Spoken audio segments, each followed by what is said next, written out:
The first quote reads, "To explore beyond the known is at the core of our DNA." And the second, by Aristotle, "It is the mark of an educated mind to be able to entertain a thought without accepting it." And please, I want to ask a favor of all of you. You can disagree about what you're about to hear, but I ask you to fully listen to what will be discussed tonight, and then do your own research. For months, people were approaching me to discuss tonight's topic, and I will admit that even though I'm very open-minded, I ignored people, I deleted emails, and I simply didn't want to hear it. I was too programmed to entertain a new reality. But it wasn't until a friend of this program asked me to please look into it that I found tonight's guest. And guess what? The more I try to disprove the flat earth, the more I find anomalies with the sphere. I didn't expect that. Tonight's special guest is Eric Dubay. He says, quote, "The greatest lie and most successful cover-up in history, NASA and Freemasonry's biggest secret, is that we live on a plane, not a planet. That Earth is the flat, stationary center of the universe," unquote. Eric is an American living in Thailand, where he teaches yoga and Wing Chun part-time while exposing the New World Order full-time. He is the author of 4 books and is the president of the International Flat Earth Research Society. His website, atlanteanconspiracy.com, which is also linked at ours. And directly from Bangkok, Thailand, I would like to welcome Eric Dubay. Hello, Eric, and welcome to Veritas. How are you? Great. Hey, Mel. Thanks for having me on. That was a great intro. It's my pleasure. For months, you and I have been in touch. Finally, we get a chance to speak with you because something is happening. A lot of people are looking into the flat earth conspiracy. First of all, how did you, because to me, I didn't want to hear it first. I want to know, how did it begin for you? How did you all of a sudden awaken to this reality? Nobody wants to hear it at first, do they? It sounds like the most ridiculous thing, and we've kind of been programmed to think that. The idea of a flat earther has been ridiculed for so long that it's programmed into us that that's a ridiculous notion that we should pass right by. But I personally first started looking into it in my 20s, having never fully bought the globe model. When it was presented to us in school, I remember thinking, wouldn't we fall off the bottom of that spinning ball? Wouldn't the water go over the edges? And of course, the teacher presents you with gravity, the ball-earth explanation for everything they can't get around. And gravity is this force that pulls everything towards the center of large masses, they say.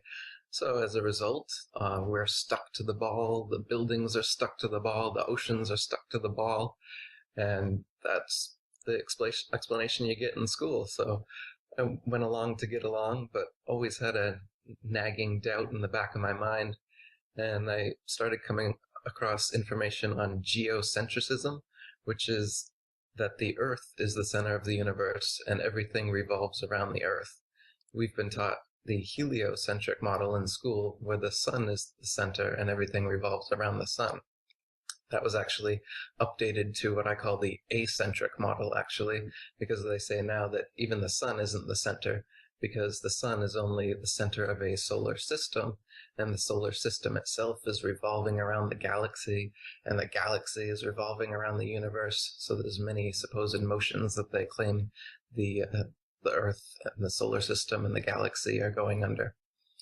So once I started researching geocentrism, I started finding proofs for the fact that Earth is stationary, and so couldn't possibly be the heliocentric model. And then as you get more and more into that, you find that not only is the Earth stationary, but the supposed curvature that they claim exists, 25,000 miles in circumference, they claim the ball Earth is.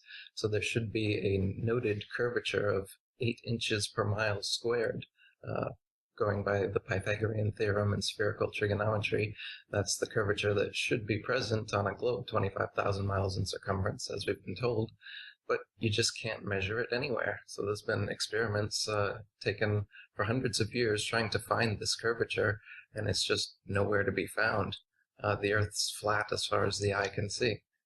So I started reading some of these old flat Earth books from the 19th century by authors like Samuel Rowbotham, William Carpenter, Lady Blunt, Gerard Hickson, Thomas Winship, and some others. These are old flat earthers back in the 1800s.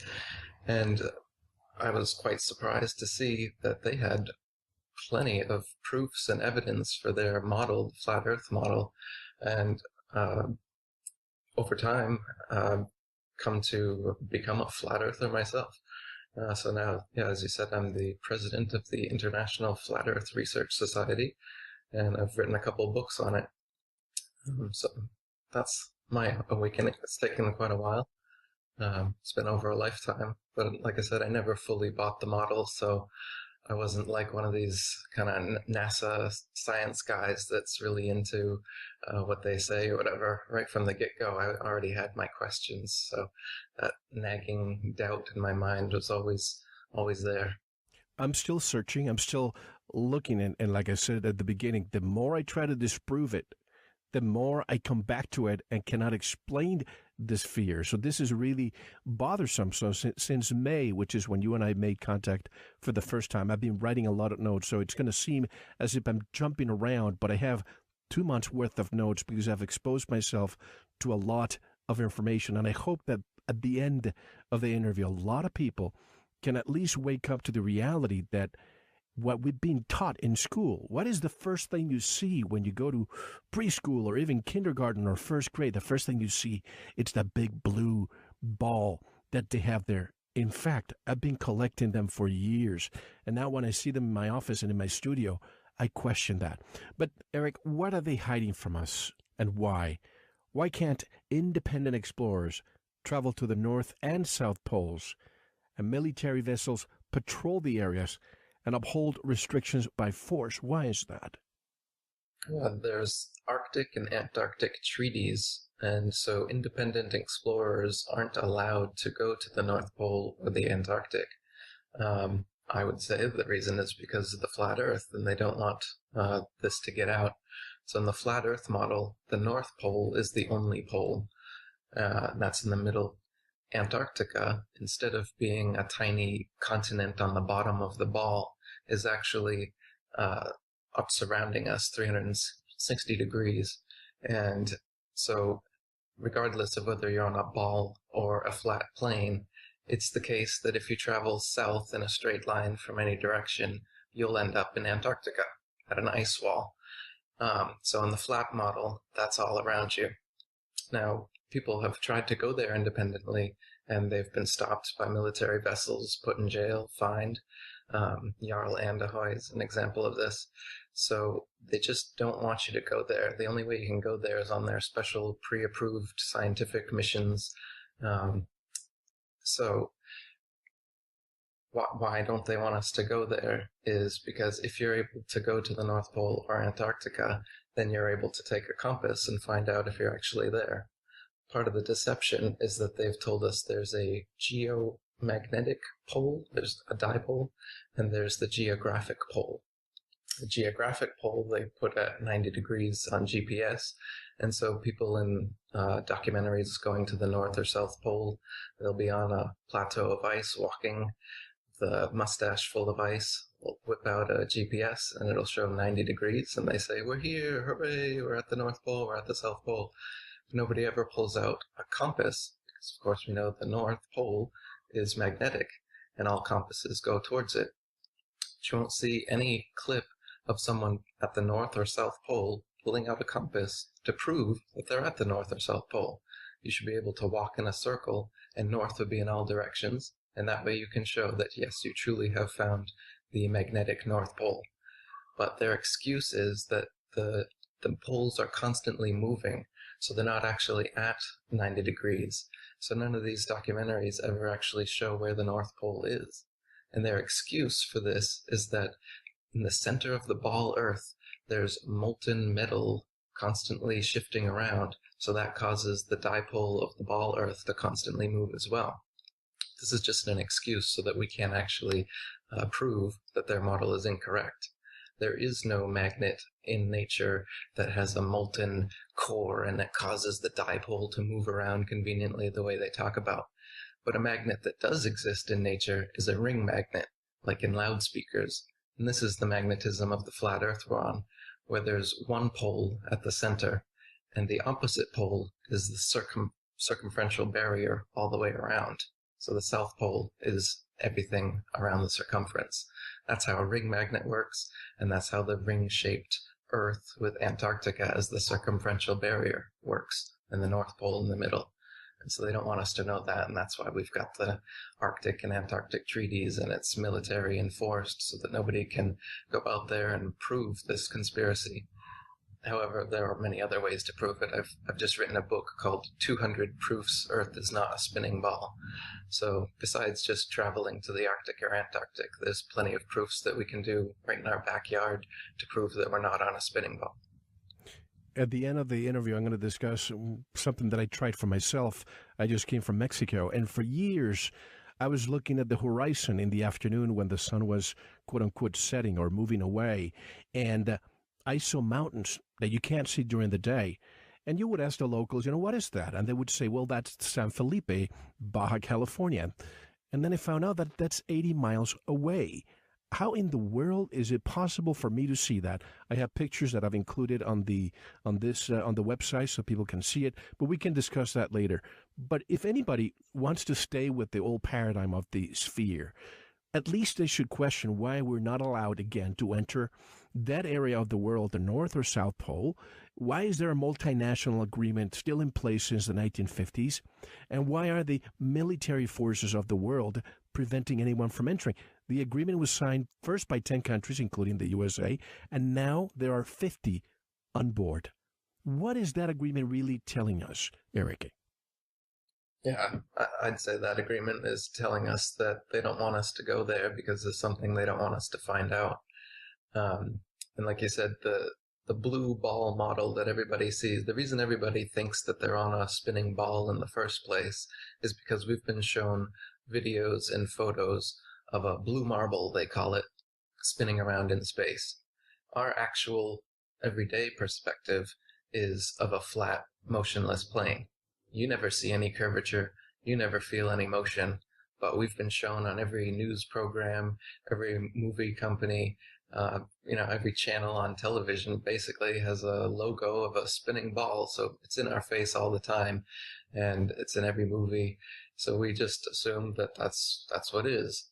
But if we'd never been shown such movies, if we'd never seen a television, if we just used our eyes and our experience and our senses and done experiments for ourselves, we wouldn't ever find that we were on a spinning ball.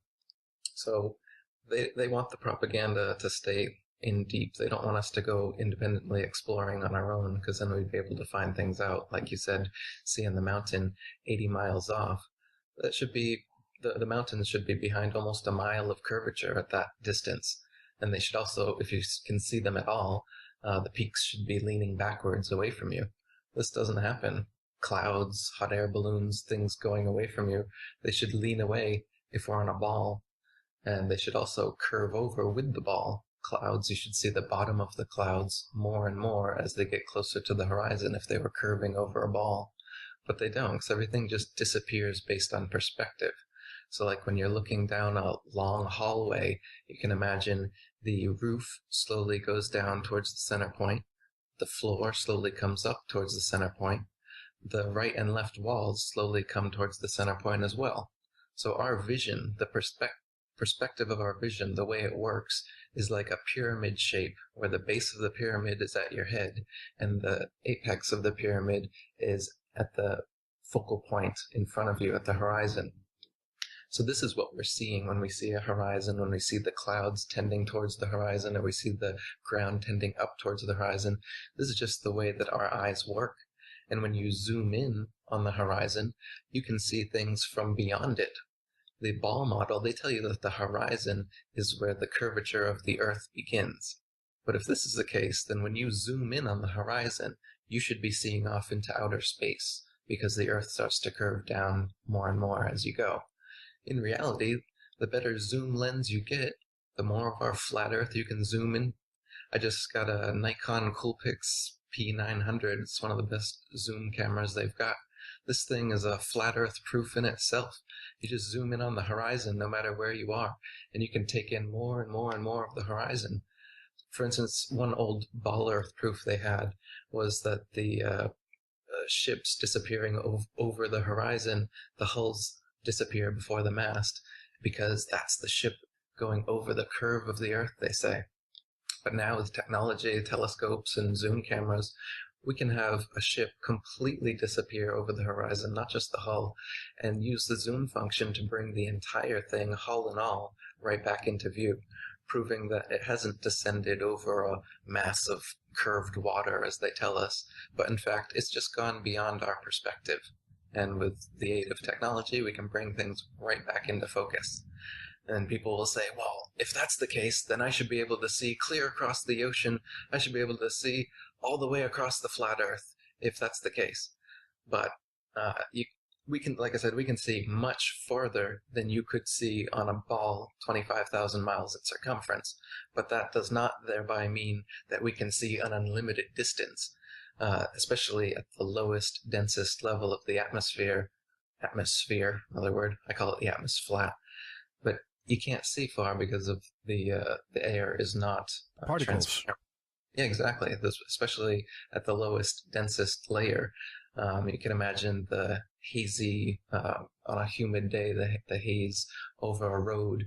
That's the same kind of thing that's going to happen on all telescopes. They blur out like that before you could zoom in on Antarctica or something. So that's not a disproof of the flat Earth that you can't see, thousands and thousands of miles. But you can, however, see hundreds of miles sometimes, like you said. And if you can, there's reports of being able to see almost 200 miles. At that distance, there should be like 4 miles of curvature. So people have seen things that you absolutely should not be able to see on a ball 25,000 miles in circumference. Absolutely. And I was with two scientists while I was seeing that. Not with a telescope. I just used my smartphone.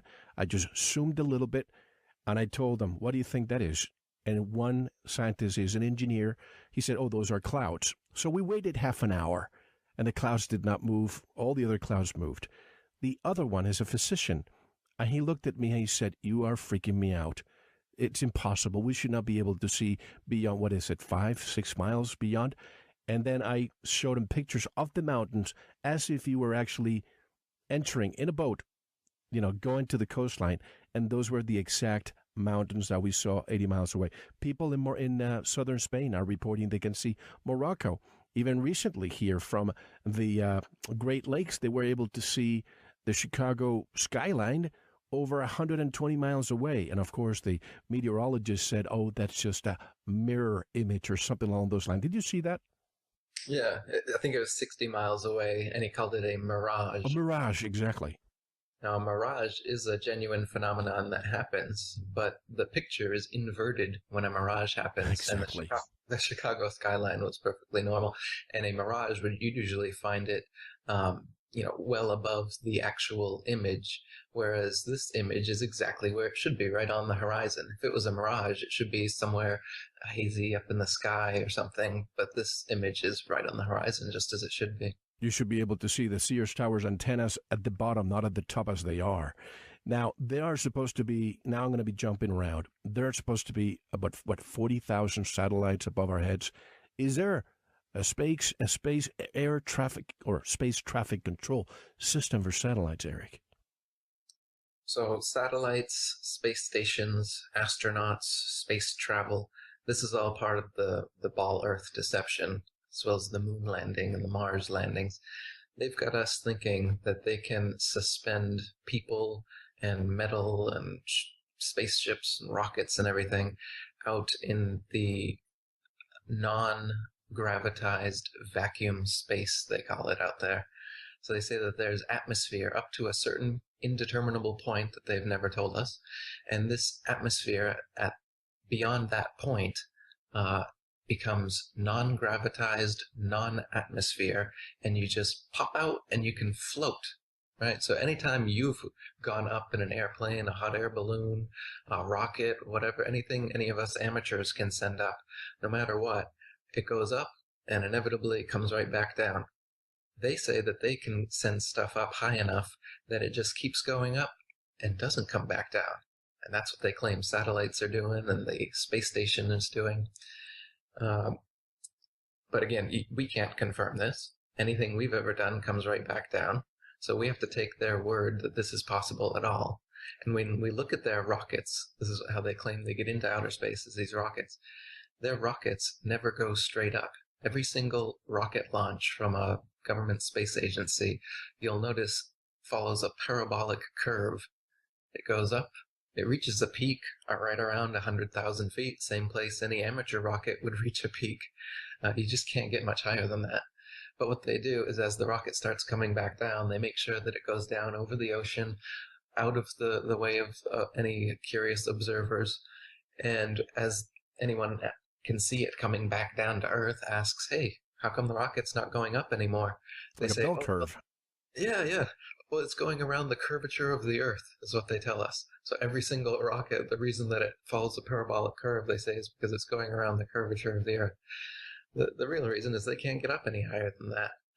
And even if they could, you think about it, a rocket needs something to push against. So if you're in non-atmosphere, a rocket, any sort of propulsion would send you spinning violently like a gyroscope at 360 degrees. There's nothing to push against to send you to the moon or to send you to wherever they claim to be going. You'd just be at the whim of gravity or at the whim of space wind or whatever forces are pushing you. You wouldn't be able to do the things that they say they're doing out there in space. What they're really doing is using camera tricks like the movie Gravity. They use green screens and wires. They use zero-G planes doing parabolic maneuvers to fake that they're floating out in outer space. And they use dark pools with LCD screens projecting a fake ball Earth to do outside shots when they're on their spacewalks, as they call it. So just using these simple camera tricks, we've been convinced that they're able to send up rockets into this fake outer space area where you just float around. So satellites are out there in this floaty place they claim exists hundreds of miles up. We can only get about 20, 30 miles up, and any further than that, we just come falling back to the Earth. They claim that they have their special technology that only they can afford, the trillions of dollars of tax money they fleece from us. So because of that, they're able to get up higher than us to this floaty spot where all these satellites are. Now, in the floaty spot in the thermosphere, it's supposedly 2,000 degrees Celsius. And these satellites are made of gold, aluminum, and other metals, which all have melting points much lower than this. They get around this saying there's no air there, or whatever in the atmosphere, so the temperature doesn't translate onto the metals or something. But they've got an excuse for everything, as I've said in other interviews. They literally have a lame excuse for everything you can think of, and I know them all, and I can present them to you. But there's also a common sense flat Earth explanation for everything as well.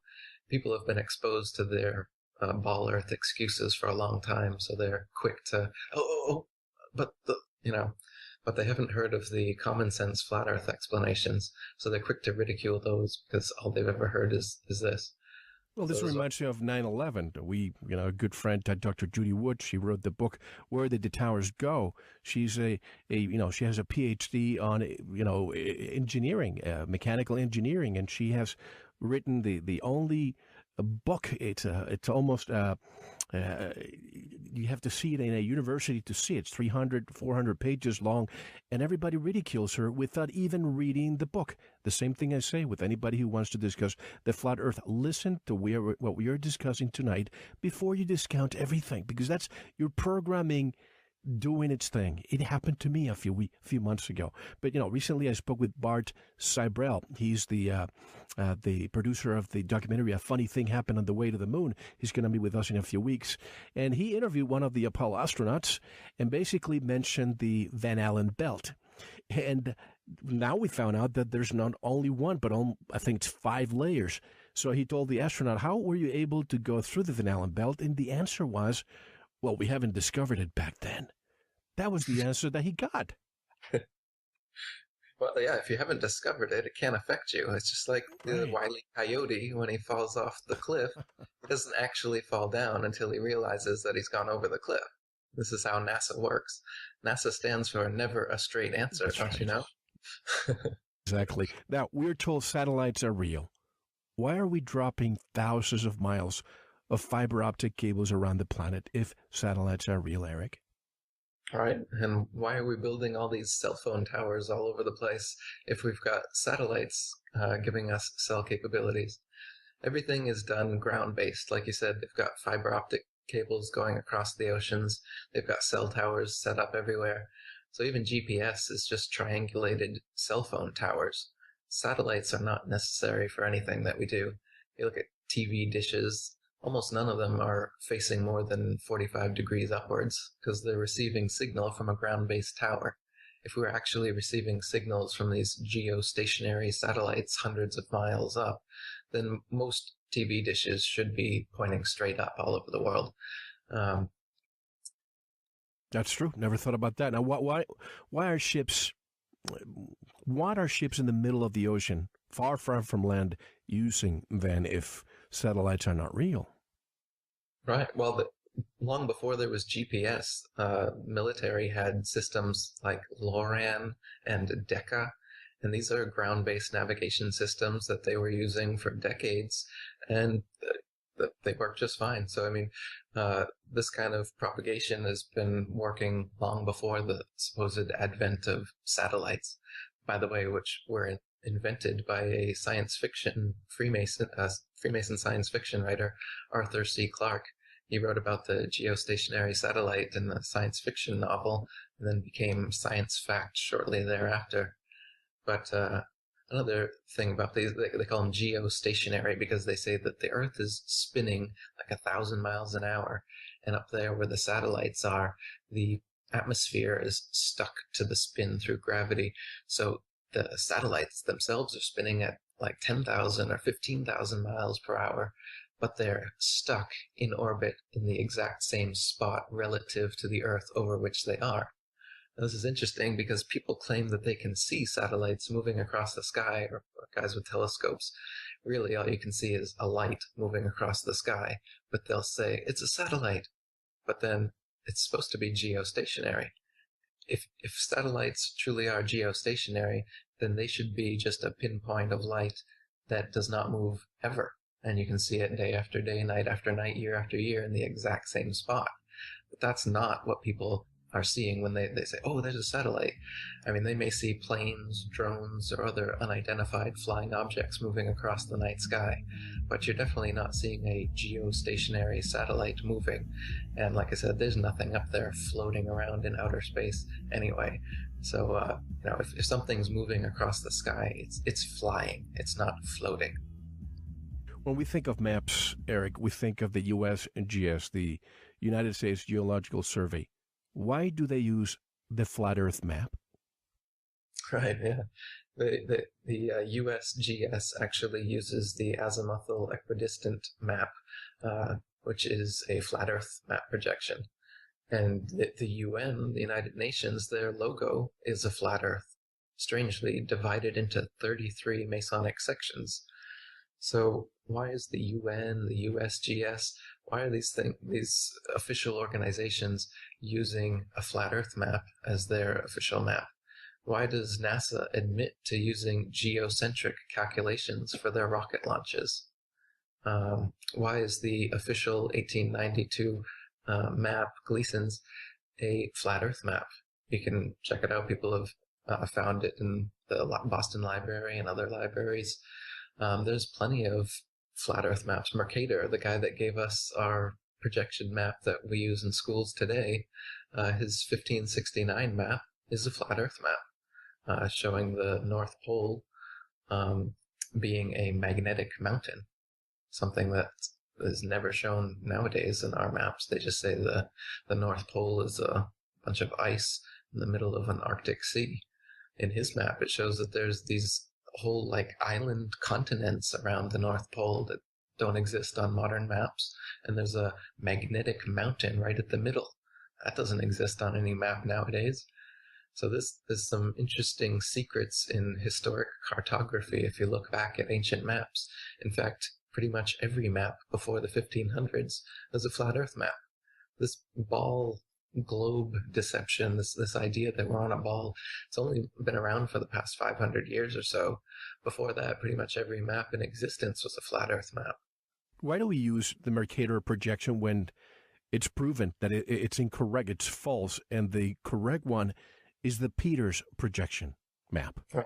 Yeah, so this is a much better projection, the Gall-Peters, which has the continents, the sizing of them relative to one another and each other, more precise. I still wouldn't say that's the right map than the Mercator, and we've known this for a long time, so why do they use that?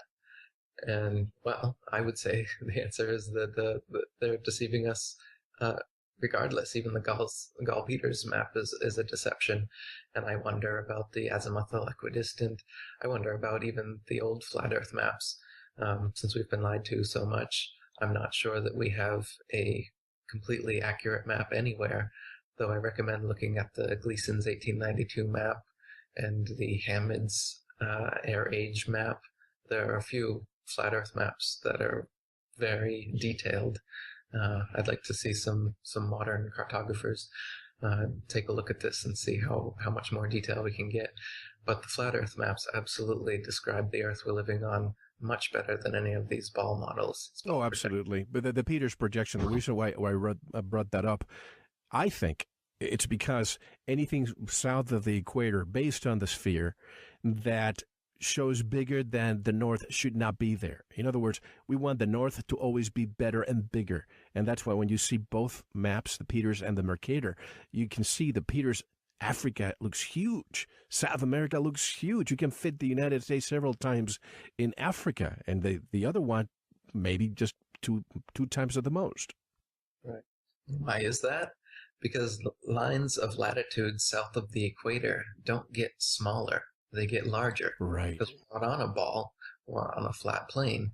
And so that's why in the Gall-Peters projection, you see Africa and these other places in the southern hemisphere. They're actually huge. They don't want you to know that because that fits in with the flat model. Now, when you're trying to traverse around Antarctica like James Clark Ross, Captain Cook, and other early explorers tried to do, it took them 3 or 4 years and they traversed 50 to 70,000 miles. Where on the ball model, it should only be about 12,000 miles around Antarctica. It shouldn't take you that long to go around it. But like I said, it's the circumferential barrier around the entire Earth is Antarctica.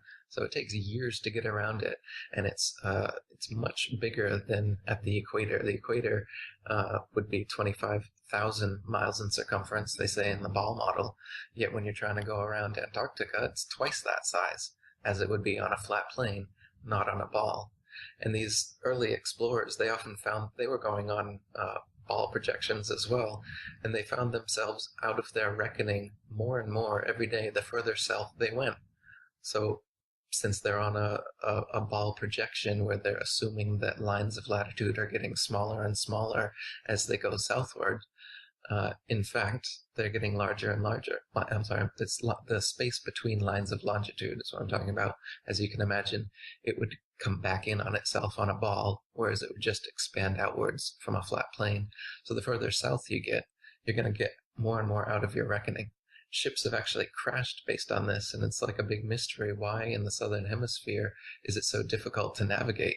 And they just chalk it up to harsh winds and sea conditions, and so that they must get off their reckoning based on the harsh seas. But it's really this, that they're following false projections, and so they're getting outside of their reckoning all the time. Now the UN map, why don't they include Antarctica? Yeah, the UN flag and logo, it's definitely a flat Earth projection, but you'll notice there is no Antarctica anywhere. But there is a laurel wreath that goes around it. So symbolically, that wreath very well could be the Antarctic going around it. They've just left that off. I think it would probably be a bit too obvious. Actually, they have changed the UN map a couple times. The first UN logo was an exact copy of the azimuthal equidistant map. but they've changed it a little bit to make it look a little less obvious. So I think that's probably what they did with Antarctica as well, is they just turned that into the laurel wreath around it so that the insiders know. Just like they divided it into 33 sections. It looks like there's a bullseye over the Earth, over the flat Earth, and it's divided right up into the 33 sections. As you probably know, it's 33 degrees in Freemasonry, and so that's a sacred number in numerology, and they hold that number dear. So that's a little wink, wink, nudge, nudge to fellow Freemasons, but the general populace wouldn't know. Now, I'm sorry, finish what you're saying. Oh, sorry, just saying the laurel wreath Antarctica could be another wink, wink to the insiders. Right. And that number 33, as you said. Now, why are surveyors, engineers, and architects never required to factor the supposed curvature of the Earth into their projects? Yeah, why is that? Surveyors, engineers, architects, they've written in magazines like the Earth Review magazine. We've got a bunch of them on record saying that they never have to factor in the supposed curvature of the Earth when making tunnels, bridges, canals, trains, laying train tracks. The supposed curvature of the Earth is never taken into account. And if there was curvature, it absolutely would have to be, and it would make their projects impossible. So they've commented on this. You can see in my book, The Flat Earth Conspiracy, or 200 Proofs Earth is Not a Spinning Ball, quotes from these guys saying how they never have to, and how their jobs would be much more difficult, if not impossible, if they did have to factor in such curvature. Now, speaking of maps, why is most of the continent of Antarctica unmapped, in your opinion? All right, so on the ball model, it's just this little continent on the bottom, yet in reality, it's all around us. So there's much more of it than we know. And how much there is to Antarctica, I don't know, and any independent person doesn't know, because we only have gotten as far as that, and nobody independently has had the privilege of going further southwards to see how far south you can actually go. They have a fake South Pole station set up that you can take little photo ops and go where they've got a flag and a little ball earth on top of a red and white barbershop pole set up, and they say that's the geographic South Pole like I talked about earlier. But you can't take a compass there and walk in a circle and prove that you're at the South Pole, and they'll tell you, well, yeah, this isn't the actual South Pole. The actual South Pole is a little somewhere else, indeterminable, that they don't know because it's constantly moving. So really what it is they've just set up a little place at an arbitrary point along the Antarctic ice and called it the South Pole. In reality, we don't know how far it goes.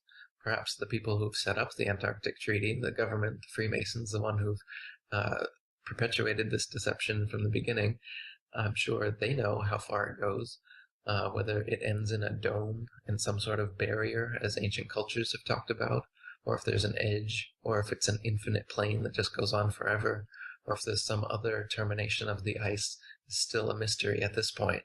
But we know that Antarctic is all around us, and it's certainly much bigger than they show in their ball projections. So there's certainly more land there in Antarctica than we know. So that's another reason that they can't necessarily show us in the map.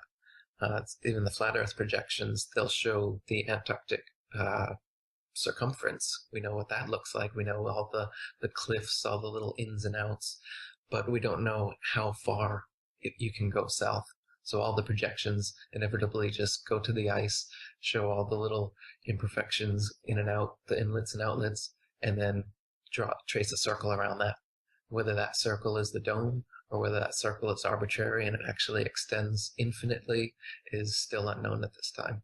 And like we said, they've got this Antarctic Treaty, and this is surely why. Because if any independent explorer decides, I'm going to go to Antarctica and just set their course southwards and start walking, well, they're going to find the answer to this mystery. And it's that easy. But it's not that easy if they've got a treaty enforced by military ships patrolling the place, putting people in jail who try it. So it's a gauntlet that some brave explorer needs to run. With a Ustream account, just go for it. See what happens. Exactly. Well, we have our own Dr. Brooks Agnew.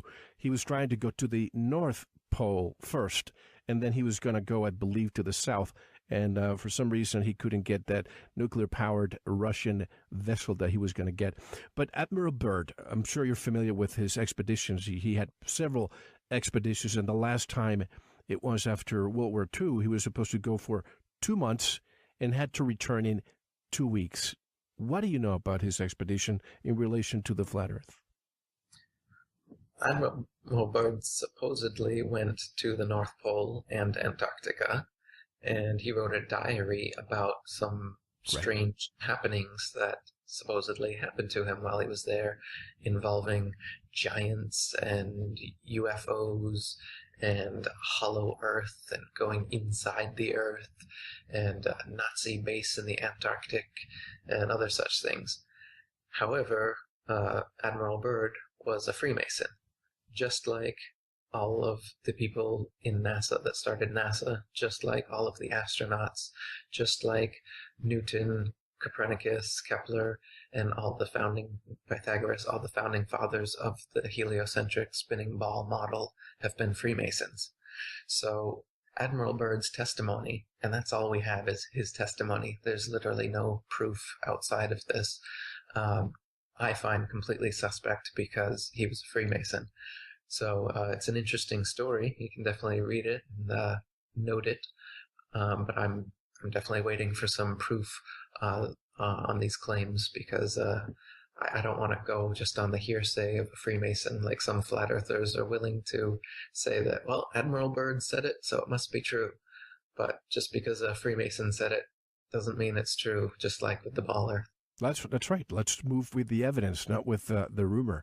Now, if the South Pole or Antarctica is a sheet of ice 360 degrees around us, has anyone done an experiment where two ships meet somewhere and then go in opposite directions around the sheet of ice and then meet on the other half of the circle? Do you know?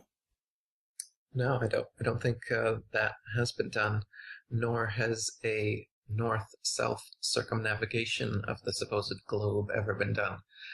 We've circumnavigated the Earth, but we've done it in an east-west, around the Earth fashion. So nobody has ever actually gone from North Pole to supposed South Pole and back around in an airplane or in a ship. You couldn't do it anyway. But they've gone in airplanes and in ships around east to west, so they call that a proof of the ball Earth, that they've circumnavigated.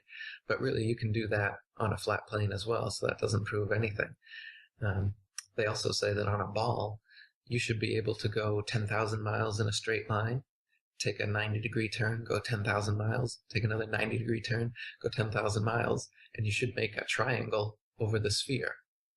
Now, in one of their videos on YouTube, their popular ball Earth videos, they claim that this is a proof of the ball. But this experiment's never been done either. They claim that, you go take 3 90-degree angles, 10,000 miles, and you'll be back where you started, proving that you're on a spherical, going over a spherical surface, not a flat one. A flat one, you'd have to take 4 90-degree turns to get back. But they've never actually done that experiment. Just like they've never actually done a north-south circumnavigation and recorded it. So, like I said with the Byrd testimony, any experiment that they claim is a proof, but they've never actually performed it and show us evidence, I'm not buying it. Some people say that the Earth is an oblate spheroid, but take Neil deGrasse Tyson. I'm sure you hear this name all the time. He says the Earth is pear-shaped. If that's the case, why haven't we seen a picture of the Earth looking like a pear? Yeah, they tell us that the Earth is a sphere, and they show us pictures of a sphere, of a circle. It's a perfect circle. And then they come out and they say, well, it's actually an oblate spheroid. Oh, what's that? Well, it's a sphere that's flattened at both poles, so it's more of an oval shape. Oh, all right, well then why do none of your pictures or videos show an oval-shaped Earth? And then Neil deGrasse Tyson, one of their spokesmen, he comes out again, and he says, well, it's actually bulges out south of the equator, as well as being flattened at the poles. So it's more pear-shaped. So now it's pear-shaped. So why are all of these official NASA photos and videos showing perfect spheres when it's actually an oblate spheroid or a pear-shaped spheroid? They can't get their story straight, and the reason they keep changing it is that to fit the model, they have to change the shape of the Earth.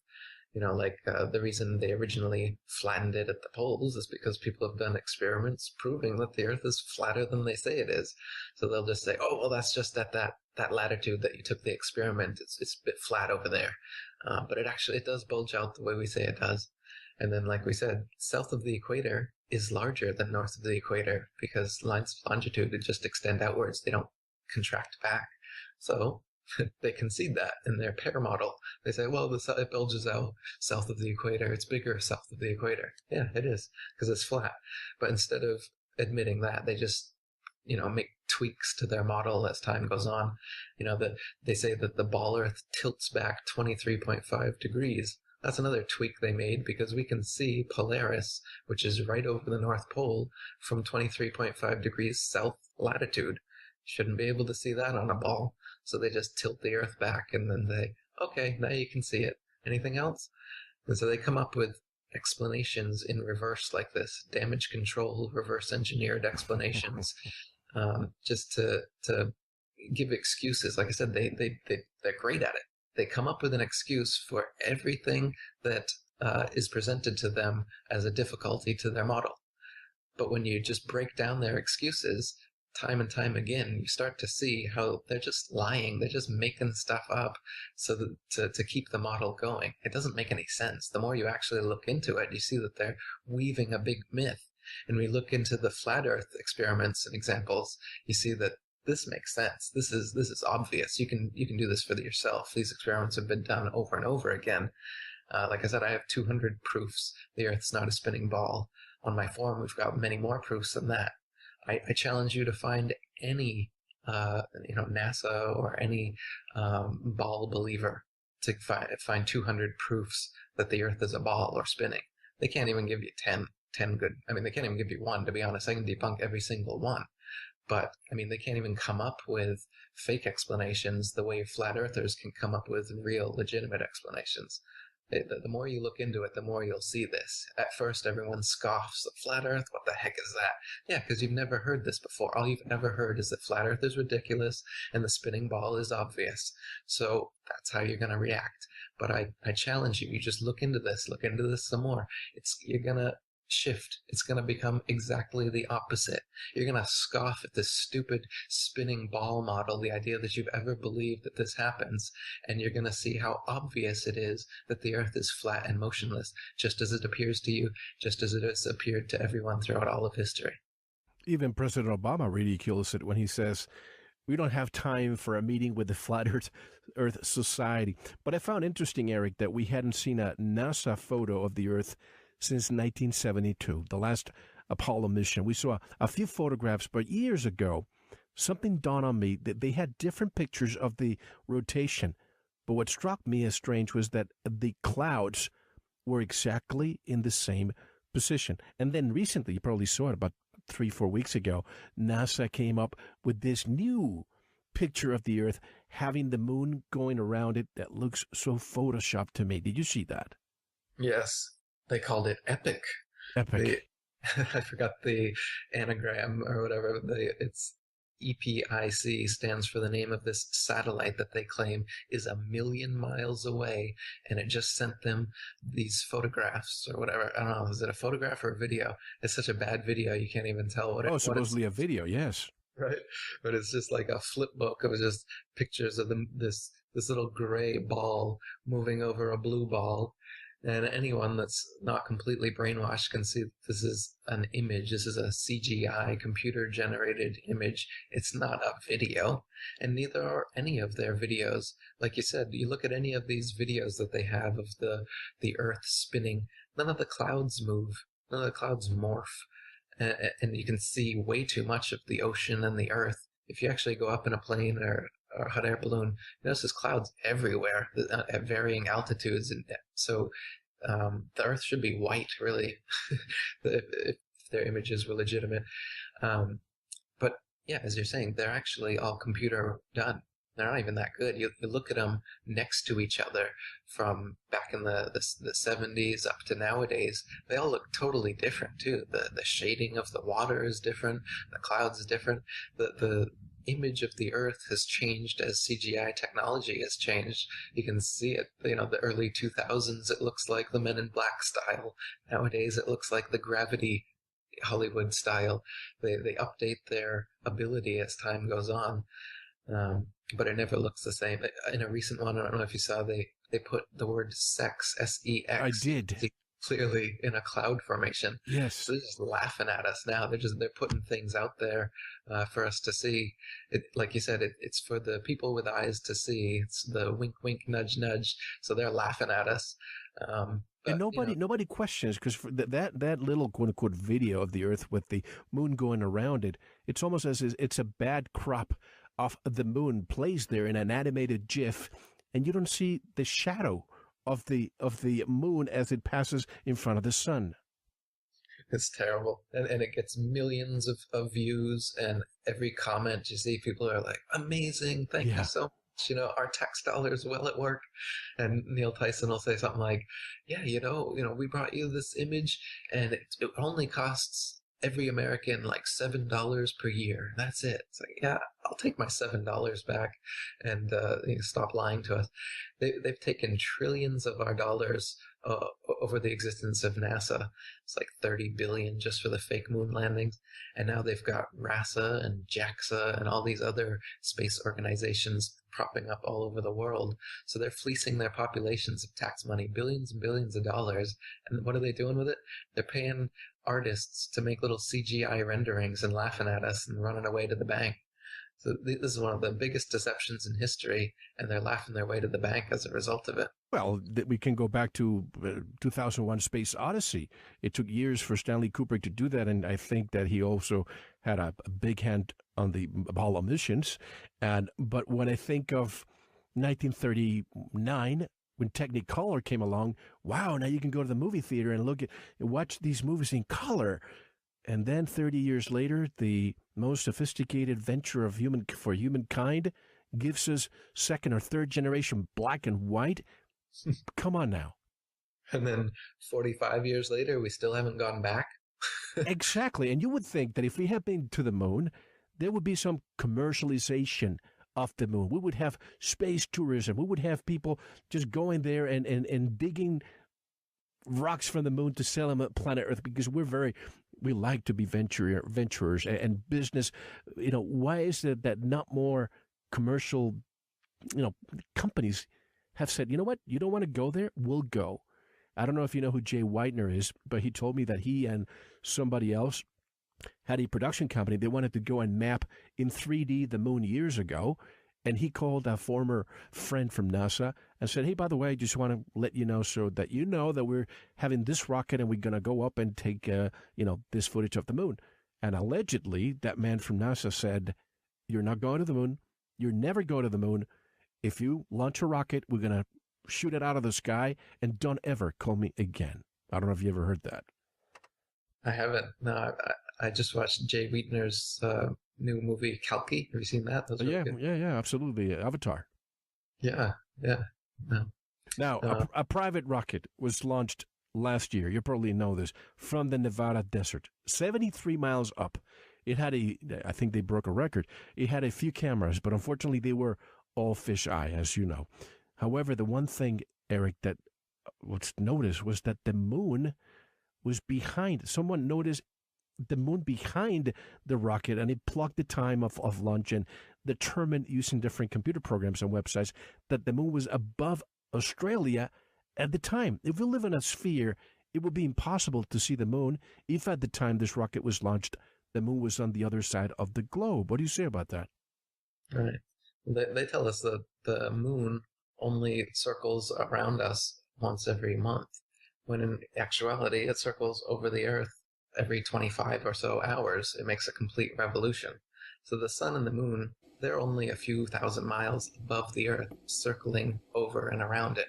Whereas they say that the sun is like 800,000 miles in diameter and 93 million miles away, and the moon is, however many 100,000 miles away and however many miles in diameter. And they say that exact size and distance makes them appear to us to be exactly the same size, but in fact one is really, really big and really far away, one's really close and smaller, so it just appears that way. So they're telling us lies about the sun and the moon and the stars and the planets and everything literally in the heavens anyway. So the fact that we saw that is not at all strange from the flat earth model, but it's inexplicable in theirs, just as is the fact that the moon goes right over and around us every day, not every month, as they claim. Of course, if you ask NASA, they'll say, oh, no, that's just a lens reflection, of course. Now, the first thing people ask when confronted with flat Earth conversations is, how do you explain the Coriolis effect and the flat Earth? So they say that in the North Hemisphere and the South Hemisphere, water and drains, toilets is going to go down in opposite directions, proving that the Earth is spinning and the spin is affecting the waters. In actuality, however, this is totally debunked by basins in one household going opposite directions. It really is based on the way that the water enters the basin and the way that it's shaped, which way it spirals down, and has nothing to do with the Coriolis effect. Coriolis effect very well could just be the ether winds moving around the flat Earth. If you look at a diagram of the ocean currents, winds, temperature, you'll see that it's on a globe model. It's going every which way. It doesn't make any sense. And you'll find videos on YouTube where they've projected on a flat model where it makes perfect sense. Everything goes around in an anti-clockwise motion perfectly around the flat Earth model, the azimuthal projection. Just like Polaris sits up over the North Pole and all the stars and the celestial bodies move anti-clockwise over us. Because that's what's actually happening, is that like a, they call it ether or call it a invisible web, there is a connection to all the stars, all the planets, everything that we see in the sky above us is moving anti-clockwise around Polaris. So this is just a fact of the plane we live on, that everything is turning this way. So as a result, this is where we're getting these weather patterns and everything, is from this constant turning motion. And it's actually turning constantly in the same direction, whereas on a ball projection, it's going every which way and doesn't make any sense at all. So the weather Coriolis effect makes more sense on a flat plane, and the Coriolis effect that they say is causing spinning drains, spinning water in drains, actually is a myth completely. It doesn't happen that way at all. We have allegedly mapped the far side of the moon. Why not Antarctica if we have thousands of satellites? Yeah, why can we go to and why can we travel to the moon where it's much colder and much hotter out there than it is in Antarctica, yet they say we can't circumnavigate and fly directly over Antarctica because it's too cold for the planes. So, like I said, convenient excuses. They're in these flimsy little spacesuits out in space, claiming that they're in 2,000 degrees Celsius, or at nighttime it's hundreds of degrees below zero. They're claiming they're in these temperatures that they couldn't possibly be in. Yet meanwhile, they use the exact same excuse for why they can't cross the Antarctic, because it's too cold. So what is it? What's up with us not having surveillance in the right places? For example, take the Pentagon on 9/11. The only surveillance video that we saw came allegedly from a gas station when it was probably the most protected building in the world. Why don't we have a real-time surveillance camera of the Earth spinning in real time as a ball in 2015? Right. They show us the ISS cam. That's the closest thing they'll give you. And this is just one of their CGI balls with a little paneling thing to make you think that they're taking it from a space station out in outer space. And you watch the fake sunset. People have done many videos exposing how this is completely fake. So they do have something like that to appease us, but it's not real. You look at these ISS footage videos, and they're using a map projected onto a ball Earth. You can clearly see that this is not a video. You look at the layering, the texturing, just look at it with open eyes. You've been looking at these videos for so long now, assuming that they're real, and like I said, there's millions of views, the comments, oh, beautiful, amazing, stunning, look at the Earth. And so you think that these are, amazing videos of the Earth. Take a closer look. You're going to see that these are just amazing, stunning, beautiful CGIs. These are all done on computer. And some of the Hollywood stuff is better. You compare some of these ISS supposed videos of the spinning ball Earth to the movie Gravity that just came out. Man, the movie Gravity got it a lot better. Pay attention. You'll see how much CGI is being passed off as reality nowadays.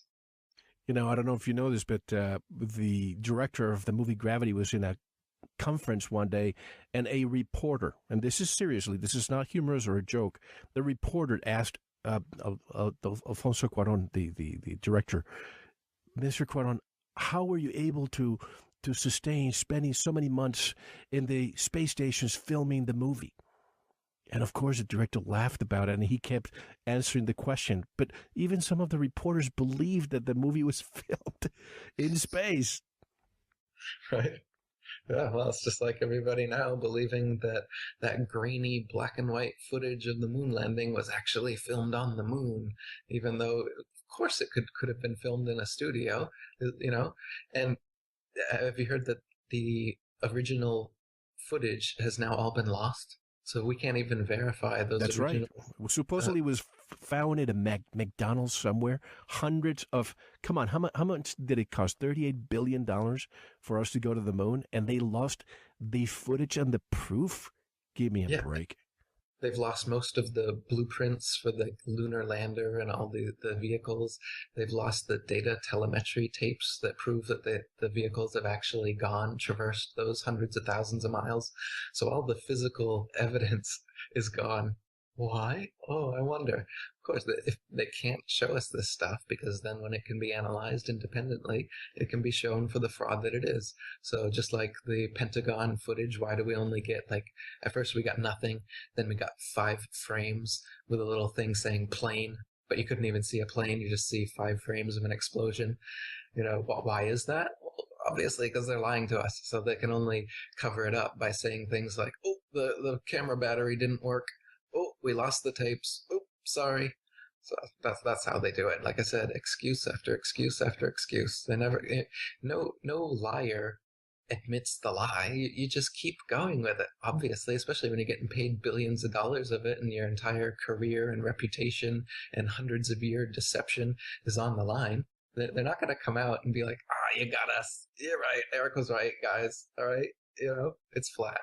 No, they're just going to keep going and keep making up excuses, and they've literally been doing it for 500 years. And that's why we've gone from a ball to an oblate spheroid to a pear. What's next, It's going to be an amoeba. It's an amoeba-shaped Earth next. They're going to have to make so many modifications to it. It's going to be like clay in a potter's wheel, throwing it against a wall, trying to answer all the flat Earth refutations. And the problem is that most people don't ask questions. I remember years after the 9/11, I hate to say attacks, but the event happened when the newspapers' headlines came out and said, oh, we finally found a video that shows a plane crashing into the Pentagon. No pictures, nothing. It just read that. Most people just saw that. Oh, good. You see, we have the answer. Those conspiracy theories just go to sleep. Go back to sleep now. But we have to take a one and only intermission. We're just scratching the surface, folks. If this is the first time you've ever heard about this topic being discussed in the 21st century, well, you're in for a big surprise, because we have so much more when we return with Eric Dubay. And welcome back to Veritas. I'm Mel Fabregas. Delighted to be here with my special guest tonight, directly from Bangkok, Thailand, Eric Dubay. Eric, some people have emailed me these pictures of the bases in Antarctica, the research bases that are there, and they're showing what looks to be 2 suns. If we are on a flat Earth, and let's call ourselves a puddle, one of many puddles, could that other sun be another sun that belongs to another puddle? And because they're down there in the extreme, circumference of the Earth, they're able to see that? That's one possibility for that explanation. Another is Rahu, which is another celestial body in Vedic astronomy that they said existed the same size as the sun and the moon. It's also been called the black sun. And this is the ancient explanation for eclipses. they claim that Rahu eclipses the sun and the moon, not as modern day they claim that in solar eclipses the moon eclipses the sun, and in lunar eclipses they claim that the shadow of the ball Earth eclipses the moon, causing that. This one actually is provably not true, however. They say that the sun lines up with the Earth just perfectly to cast the shadow of the Earth onto the moon like 3 billiard balls in a straight line. However, many times, over 50 times in the past 500 years, it's been recorded by the Royal Astronomical Society that the sun and the moon were both visible above the horizon at the same time during an eclipse, which means they couldn't have been not even close to in a straight line. They're almost next to each other. So this explanation of the shadow of the ball Earth going onto the moon is impossible for being what the eclipse is. They also use that as a proof of the ball Earth. They say, hey, see the shadow? It's a ball. But this is impossible. So you're not seeing the shadow of the ball Earth. It's not a proof of the ball. And in fact, a better explanation is this ancient explanation of the black sun, or Rahu, which occults the sun and the moon at certain points during the phase. There's an 18-year cycle that eclipses go through, and every 18 years it repeats. So you can predict eclipses based on this geocentric flat model with Rahu, as they've been doing for thousands of years. Nowadays, they claim to be predicting it based on the billiard ball, sun, moon, and Earth lining up. But as I said, this is not happening. So this is yet another lie. And this claims of seeing Nibiru or some other celestial body very well may be this translucent dark body, the black sun, since we're not told about it anytime we see strange phenomenon and think it could be a second sun, it very well may be this one, the black sun.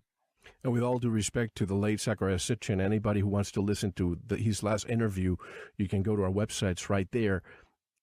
The fact that he had his office in Rockefeller Center in New York City makes you wonder if he's part of those cultural editors that continue to keep us in the dark. But Eric, you say the moon is self-illuminated. Why do we only see portions of the moon during the various moon phases? Yeah, they say that the cause of the moon's phases is the reflected sunlight hitting it. But you can prove that the light of the moon is totally different from the light of the sun. The effect it has on foods and plants is different. The actual temperature of the light is different. So if you're in the sun, of course, in the shade, it's cooler than in the sunlight. But in the moonlight, it's cooler in the moonlight than it is in the shade. So if you go in the moon shade, temperature goes up. So it couldn't possibly be reflected sunlight, otherwise it would be warm, just like the sunlight is warm. So it's casting its own light. The phases are a function of the moon itself, and it's provably a translucent flat object, not a opaque ball as they claim the moon is. If the moon was a ball, first of all, you'd be able to see different faces from different areas on Earth. So if you're at the Arctic or the equator or the Antarctic, you should be seeing different features because you're looking at a different face of the moon from there. However, no matter where you are on Earth, you'll see exactly the same face, the same man on the moon, the same rabbit will always be there, but it'll be tilted 360 degrees at various inclinations because the moon actually turns like a wheel as it goes around us. And that's another proof they use of their ball model. They say in the north hemisphere, the moon is right side up, and in the south hemisphere, it's upside down. So that's proof that we're on a ball. But as I said, it's not so simple that it's just right side up in one hemisphere, upside down in the other hemisphere, but rather it's always turning. So you can find pictures of it at all inclinations, not just two opposite inclinations. So this is one proof that the moon is not a sphere. They say that the moon's a sphere and it rotates as well as the Earth, but since we only see the one face, their excuse is the moon rotates the opposite direction the Earth does, and it's perfectly synced so that when the Earth is moving and the moon is moving, we never see any other face. So another convenient explanation. But in reality, the reason we never see the dark side of the moon is because it doesn't exist. There isn't another side of the moon. It's just a translucent, it's not densely physical because you can see through it. There's been pictures taken of stars being seen right through the moon. And the Royal Astronomical Society has recorded stars and planets like Jupiter have been seen through the moon. And they're scratching their heads recording this, like wondering what they've seen. And this is on record back in the 1700s up until today. You can see things through the moon. On a clear afternoon, you can see the blue sky through a waxing or waning moon. You'll see part of the moon illuminated, and then part of it you'll see the blue sky right through it. Even some of the craters, as they call them on the moon, that's potch marks, nobody knows exactly what they are. It's strange looking. Calling them craters, though, is a foregone conclusion, because you don't know that that's what they are. Especially, as I'm saying, some of these supposed craters, you can see the blue of the sky through the crater. So it's obviously not something that's densely physical. You can see through it. You can't see opposite faces from different places. And if it was a ball can't reflect light either. The only way that the moon could reflect light like they say it is if it was a flat or a concave surface. A convex surface can't project light, reflected light, the way it's claiming that the moon does. Now, Occam's razor for a moment. If you and I are born and raised by, say, an isolated tribe in the Pacific, and you and I look at the horizon around us, we would think the Earth was flat if nobody told us the opposite. And if you saw an eclipse and the sun and moon look exactly the same, you would come to the conclusion that the two objects are the same size, wouldn't you? That's right, exactly. And you wouldn't come to the conclusion that you were moving either. They say that we're spinning 1,000 miles an hour. We're going around the sun 67,000 miles per hour. There's no way you would think of that, because it's nowhere evident anywhere that we're moving. Instead, you'd look up and you'd see that the sun, moon, and the stars are all revolving perfect circles around us. And that geocentric common sense perspective is what you would assume the truth was, until some liar with a NASA logo on his shirt, a little forked snake tongue, if you notice, that's what the logo is. They come with their little forked snake tongue and they say, "Oh, silly peasant, you're not motionless with everything revolving around you. The sun is motionless and you're revolving around it, silly." So what they do is they set themselves up as the authority. That's what every liar does. That's why psychopaths, they get this thing called the duper's delight. They love to pull a fast one on you.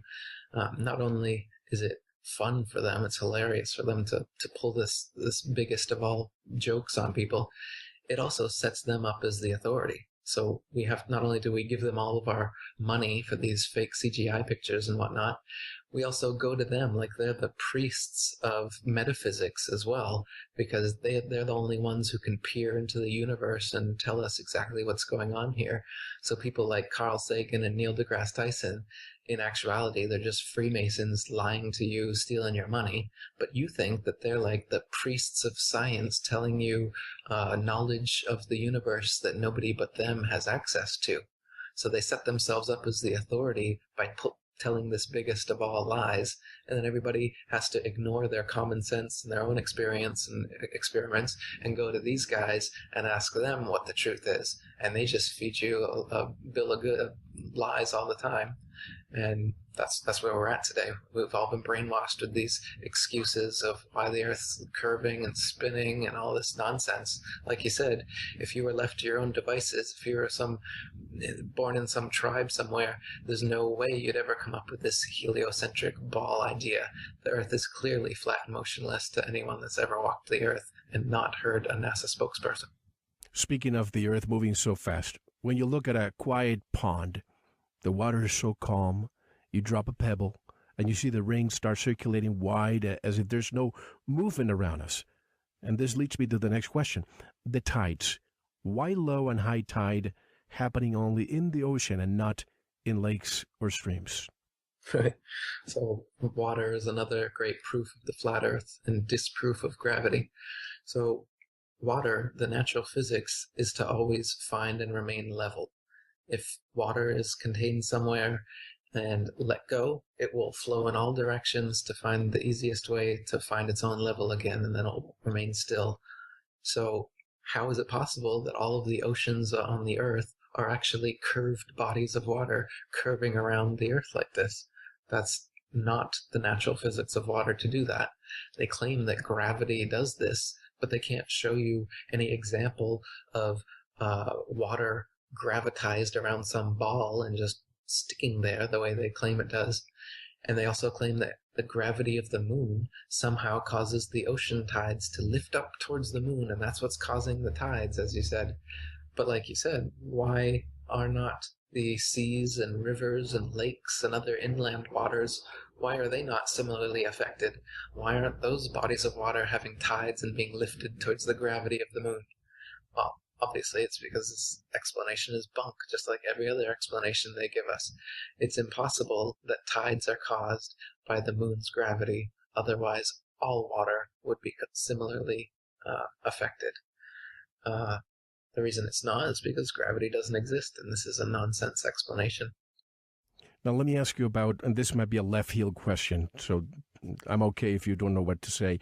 Let me ask you about ancient maps for a moment. You may know that Christopher Columbus, Cristobal Colon, his real name, was not an Italian fisherman from Genoa, Italy. He, in fact, was a Sephardic Jew from Catalonia, Spain, who had to hide the fact he was Jewish because that same year, in 1492, Jews were being kicked out of Spain. So do you think he had of course he lied in order to get the funding from the kingdom. Do you think he had ancient maps in his possession? Right, absolutely. It's a huge lie that ancient civilizations never interacted with each other before Columbus, or that we never knew that there was a whole other continent out there. This knowledge was certainly suppressed, and it was kept to the royal class and the aristocracy. But Columbus, of course, he knew, and there's no way that he, the story that he was trying to find India, and to this day they still call Native Americans Indians because he was expecting to find India. I mean, what a stupid story that we hang on to this very day. There's been paintings of white men. There's been symbols like the cross and swastika and other ancient symbols have been found. The Buddha, sculptures of Buddha have been found in America. So the languages, you name it, there's inexhaustible proof that the East and West hemispheres knew about each other and had interacted for thousands of years before Columbus. There may have been the Dark Ages. There may have been a time when there was limited interaction, followed by this new breaking out they talk about. But as far as truly ancient civilizations, they were worldwide. And coincidentally, right on our website, we have a blog entry titled, "Where Did Chief Joseph Get His Mesopotamian Tablet?" A gift that he gave, one of the generals when he came to America. And how did he get that? It's an artifact dated back to 2042 BC. So obviously the Assyrians, the Babylonians, had interactions with this world. The pyramids, all of a sudden, the pyramids popped at the same time, and they more or less had the same architecture style, when we in fact did not have any kind of interaction, and we had to believe that Christopher Columbus discovered or rediscovered or actually opened the route from Europe to America. Right. Yeah, there's pyramids all the way from South America to India to China, huge stone obelisks and megaliths that we couldn't make today are found all over the world. Yet we're assuming that these cultures never had any connection. They all independently came up with this technology so advanced that we can't replicate it today. I doubt it. I think it's more likely that ancient civilizations were very evolved and they were worldwide. They communicated, and we have since devolved while being told that we're the pinnacle of evolution and that your iPhone is the best thing that's ever existed.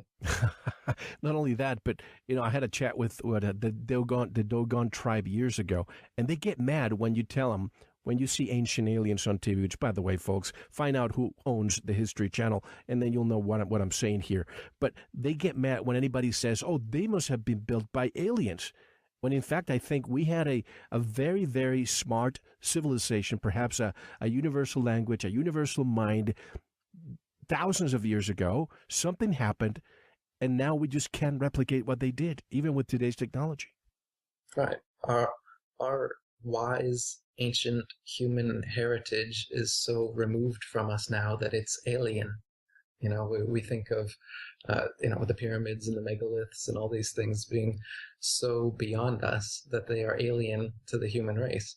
But this could be just that we've devolved and adapted so far away from how our ancient ancestors were that it's become alien to us. That doesn't mean that humanity had to have been visited by some other species to be able to construct the kind of things that we used to. It just means that our consciousness may have shifted and we've gone more towards metal technology, say, than internal consciousness technology. People of the past, for instance, in a Mithraeum, an ancient temple to Mithra, they look like a modern Catholic church with pews and an altar and the priest at the front gives you communion. But in a Mithraeum, you get sacred mushrooms and oils, and then you lay down in these saltwater tubs. So the pews are like saltwater tubs. They're all connected, and you have a midnight mass. That's where this comes from. And there are holes cut in the ceiling over each of the tub. So everyone is ingesting a hallucinogenic, psychedelic, entheogenic substance. And then for thousands of years this existed, they said they communally, astrally traveled to the stars through those holes in the ceiling. So they used sensory deprivation by using these saltwater tubs and psychedelics to induce an out-of-body experience. And by doing it collectively, they said they were collectively able to travel to the stars, and they had communication with these astral beings, astral meaning star beings, aliens. So in thousands of years ago, we have whole religious sects, cults, dedicated to going out of your body and traveling to the stars with this type of internal consciousness technology and having interactions with spirit beings, aliens, whatever you want to call them. These same beings that shamans, ayahuasqueros in the Amazon claim to see now. They'll do paintings and they'll show you UFOs and beings like Nordics and reptilians and greys coming out of these things. And they say these are the beings, the astral beings on an interdimensional plane that they're seeing when they take these entheogens. So the whole alien extraterrestrial idea actually has been around for thousands of years, but not in a physical sense, like you get in a physical metal craft and try to go to another planet, but rather an internal technology where you can separate your spirit, your consciousness from your physical body, and upon doing so, direct your consciousness towards the stars, and then be able to literally travel there and talk to beings that are from there. So if this is possible, and I've experienced things that are similar to this, and I've had friends that have experienced things like this, if it's possible to use these, plant technologies or these things like sensory overload, sensory deprivation to separate your spirit and communicate with other beings, well, this is an advanced technology that almost doesn't exist anymore today. Almost nobody knows that it exists at all. The few people that do are somewhere in the Amazon. They have no idea that the Earth is supposed to be a spinning ball with extraterrestrial planets and aliens visiting us from them. They'd tell you now, man, just drink this ayahuasca. You'll see them. It's a totally different phenomenon. As opposed to here in the United States, where all those plants are illegal. Makes you wonder that they don't want you to start looking outside the box. Right. And DMT, the most powerful psychedelic on Earth, is actually naturally secreted in our pineal glands. So a lot of people will have a full-on DMT trip in the middle of the night. They won't even know what's going on. They'll think they're being abducted by aliens or something, or see UFOs. And in reality, they've just had an endogenous DMT trip.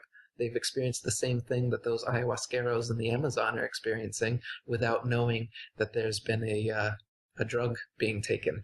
So that's another thing. As well as I think the government has seen photos of flying, like planes with a flying saucer appendage to make them look like they're a saucer, but they're really just a plane.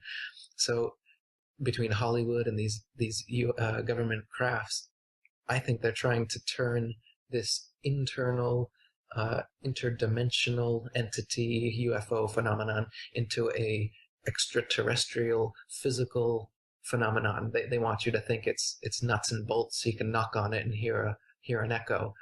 whereas the actual technology is internal. It's consciousness based, not. Well, I'm so glad you mentioned DMT. Folks, listen to my interview with Dr. Rick Strassman, the spirit molecule. He's the only doctor in New Mexico, actually, who was able to bring this to academia. He tried DMT with his control group, and the findings were incredible. Some of the people went with one was a doctor and then changed careers because of what he found there, and now it's an incredible story. But what about planets? What if we are on, and this is the part that to me was difficult for me to disembrace from Eric, when I see these alleged circles from a telescope and you see Saturn with the beautiful rings around them and Jupiter, I would think, okay, if I'm seeing all these planets around, then we must be around. Isn't this the most difficult to explain?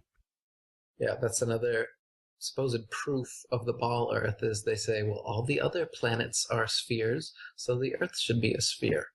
So first of all, Earth is a plane, not a planet. You just add a T on the end, and now they claim that this word, which means flat, that's what plane means, now they claim you add a T and it means a big ball spinning in space.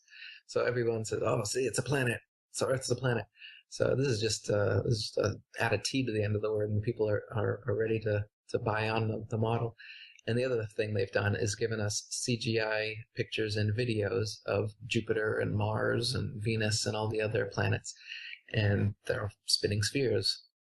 But the planets have been known for thousands of years as wandering stars. If you look out tonight at the planets, you can't tell the difference between what they call stars and what they call planets. They all just look like little dots of light in the sky. That's another interesting point. If planets are just terrestrial terra firma, as they say, why are they shining so just as brightly as stars, which they claim are suns? Another interesting side point. But anyway, the wandering stars are called so because their motions are not relative to each other like the other constellations stay fixed. The wandering stars kind of wander around the heavens. So they're no different than the other stars except for their relative motions. But in NASA videos, they'll show you a star looks like a big nuclear furnace of sun, and they'll show you the planets look like whatever, they are all different, but they're all balls. Through an amateur telescope, the best telescope you can get, all the planets just look like a circle of light. The rings around Saturn just look like a halo of light. If you type into Google or even on NASA's official website, real planet footage, actual footage of the planets, something like this, you won't find any. It's all CGI. There is no actual footage of planets. They're just lying to you once again. So if you look out in a telescope, you look at the planets yourself, you'll see that they're barely different from stars. That, Mars, it's just a little circle with a little red tint to it, and there's no shading or anything that would suggest that it's a sphere. Yet when you look at the Hubble telescope show you Mars, it's clearly a sphere. The shading, everything's all in clear view. But again, the Hubble doesn't exist. It's just a CGI image, and they're claiming it's being taken from some advanced telescope that's floating around in outer space and sending them images back with their million-mile internet. This million-mile internet, that's what they claim, that they send this epic satellite footage back from 1 million miles away. They've got internet that works at 1 million miles. Wait a second. This is another one, right? We see our Milky Way galaxy so beautifully depicted in these pictures. But the first thing that I think of is, when did the camera get there? Right? Nobody's questioning that. They'll show you a picture of the galaxy and all these stars, and they'll put a little arrow and say, "You are here," some random thing. You can do a Google image search of that, and you'll find the "you are here" thing look totally different in every image. But let's say that from here to the next, I believe there's Alpha, what's the name? No, Alpha Centauri. I'll find the other one. The closest galaxy to us, Alpha Proximus, I believe it is. Anyway, it's how many light years? 4 point some light years away. So if, let's say, it's 1 light year away from us, or 10 light years away from us, and we had this camera that I don't know how it got there to be able to do a selfie on the galaxy, how many light years would it take to get back to us? Wouldn't it be several generations down the road that will be receiving that? Therefore, it's impossible that that picture was even taken? Right? Absolutely ridiculous. Just like all their other explanations, but they need it to make it fit. So the closest star has to be 4.2 trillion light years away, 25 trillion miles away, to make their faulty math fit, because we don't see parallax. If we're actually moving 200 million miles through space in 6 months of time from one side of the sun to the other side of the sun, as they claim, then as Danish astronomer Tycho Brahe said back in the 1600s when this model was first being introduced, he said, well, you'd see parallax. If we're supposedly moving hundreds of millions of miles around the sun, then the stars relative to each other should change. But they don't. They stay stuck in their constellations year after year, century after century. They are, exactly the same. So it's impossible that, as in their model, we're actually spinning around the sun spinning around the galaxy spinning around the universe. If that was the case, the night sky should never look the same 2 nights in a row, especially not 2 years in a row or 2 centuries in a row. The night sky should be wildly different, and the positions of the stars relative to one another should all be wildly different. The constellations shouldn't be able to exist. We shouldn't be able to make these constellations and stories for thousands of years about their revolutions over us if that's what was actually going on. The reason the constellations stay fixed is because they are fixed, and they're moving over us in a circular anti-clockwise pattern. And the reason why they have to say the closest one is 25 trillion miles away is because they say we're going 200 million miles around the sun. So they'll show you these huge formulas with math equations there's no way anyone's going to understand. And the math fits. See, as long as the stars are 25 trillion miles away, you can go 200 million miles and the relative position will seem the same because it's negligible. It's so much bigger. So that's why they come up with these ridiculously huge distances and numbers, is so that the math works in their model, and so that the numbers are just so big that you can't question it. You're never going to get there. They're never going to get there either. But they can lie to you and give you CGI, and you'll believe it. So, oh, by the way, it was Andromeda, the closest galaxy to us. But when I heard this, that we're actually steady and we're basically the center, I felt a little bit ethnocentric, a little bit arrogant to say that we are. Is it bad to feel this way? Yeah, we've definitely been brainwashed not to feel this way. Mm-hmm. They tell us that we're just, they say there's 1 septillion planets that they've discovered. So there's billions and billions, trillions and trillions of planets, and Earth is not special. And they just found Earth 2.0. Did you find that? A couple of months ago, yes. They came up with some new planet they found, which mysteriously looks like CGI once again, and it's got water, and it looks like Earth, and it could sustain human life. And so this is what they want you to think. They want you to think you're not special. They want you to think you're an accident. That's what this Big Bang non-God cosmology is all about. Well, isn't a Big Bang the equivalent of you and I throwing a chalk on a board and expecting that the word God would appear? Right. Yeah, it's the equivalent of having a huge explosion take place, and when the dust settles, everything you see on Earth is here. It's the equivalent of seeing a laptop computer in the middle of the forest and assuming that it just came there by accident for no reason, and no intelligence, no consciousness was involved in its creation. That's part of this big deception. That's what they want you to think. They've actually got a huge segment of the population believing that the entire Earth, the entire physical universe, comes from nothing, and consciousness, intelligence, somehow evolved out of the random accident. So obviously, we're living in an intelligently designed place here. Obviously, consciousness had to pre-exist the physical universe for the beautiful, complex, diverse physical universe to even come into existence at all. Thought precedes matter. Absolutely. And that's what all religious and spiritual systems throughout history have said this, but the new science religion says the opposite. The new science religion says matter comes first and thought comes out of that somehow. Stupid matter evolves thought and intelligence out of it. But you can see the beauty of nature, the complexity of your internal emotional and intellectual life. There's no way that just happened as a random explosion. And the golden mean, the Fibonacci sequence everywhere. Absolutely. It's not only is design intelligent, it's so intelligent that our human mind can't possibly comprehend it. So instead of admitting that and being a lowly human created by a highly intelligent creator, the new science religion lets you think that you're the pinnacle of evolution, you're a god, you're the best thing that ever walked, the universe, and that God doesn't need to exist whatsoever.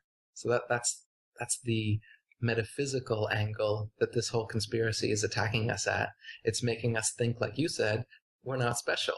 And when somebody presents you with the idea that, hey, you're actually the center point of the universe, everything in the cosmos revolves around you, the Earth and us humans particularly, the most intelligent of the intelligent designers' designs, we are special. Now, let me speculate for a moment. Let's say you and I are mice, and we're dropped in a cage or a glass container. The first thing we do is look for the exits. But after a while, we give up, and this is our habitat. Well, you have all these animals in certain reserves in Africa, and they stay within those parameters. They start looking, and when they find out that they can't escape, they just give up and they coexist, if you will. But in our case, if we live on a flat Earth and there are other puddles out there, it's innate in us to be able to find that exit. Because let me speculate here for a moment. We discuss the alien theory all the time. What if instead of extraterrestrials, we have interterrestrials coming from, instead of many light years away, coming from just a few thousand miles away from other puddles, and maybe those civilizations have evolved enough, and what we see in the skies sometimes reported by thousands of people are simply tourists taking a look at us and going back home, and we just simply are not allowed to visit them. That's just my speculation. What do you say about that? Yeah, that's another possibility. If the Earth is infinite, then there could be other places beyond the Antarctic ice. Like I said, we don't know, so it's open to speculation. However, I tend to lean towards the model that the ancients talked about, which is that the aliens are actually astral beings from the stars, and that they're interdimensional. It's more of a consciousness-based thing than an extraterrestrial physical thing from some other puddle pond on the infinite flat plane. I tend to think that there's probably an enclosed system of some sort based on the movement of the stars. If it was an infinite plane, the movement of the stars would have to have a new explanation. And that these beings are not physical as they've been presented to us by Hollywood and these government UFO crafts and stuff. I think they're non-physical. They may have physical properties or be able to manifest physically in some way, but I think their nature, just like our inherent nature, is non-physical. It's consciousness-based. I just believe more because of all the people that I've spoken to who have said that they have seen them manifest physically in physical craft. I lend more credence to the fact that if we have other puddles, that they may be coming around these puddles as opposed to 20 light years away, which to me, of course, it's beyond our comprehension. Seems like an impossibility.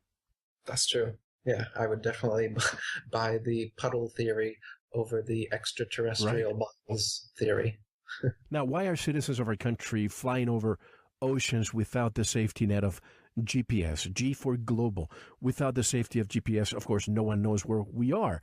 And the GPS system was built by the U.S. Department of Defense.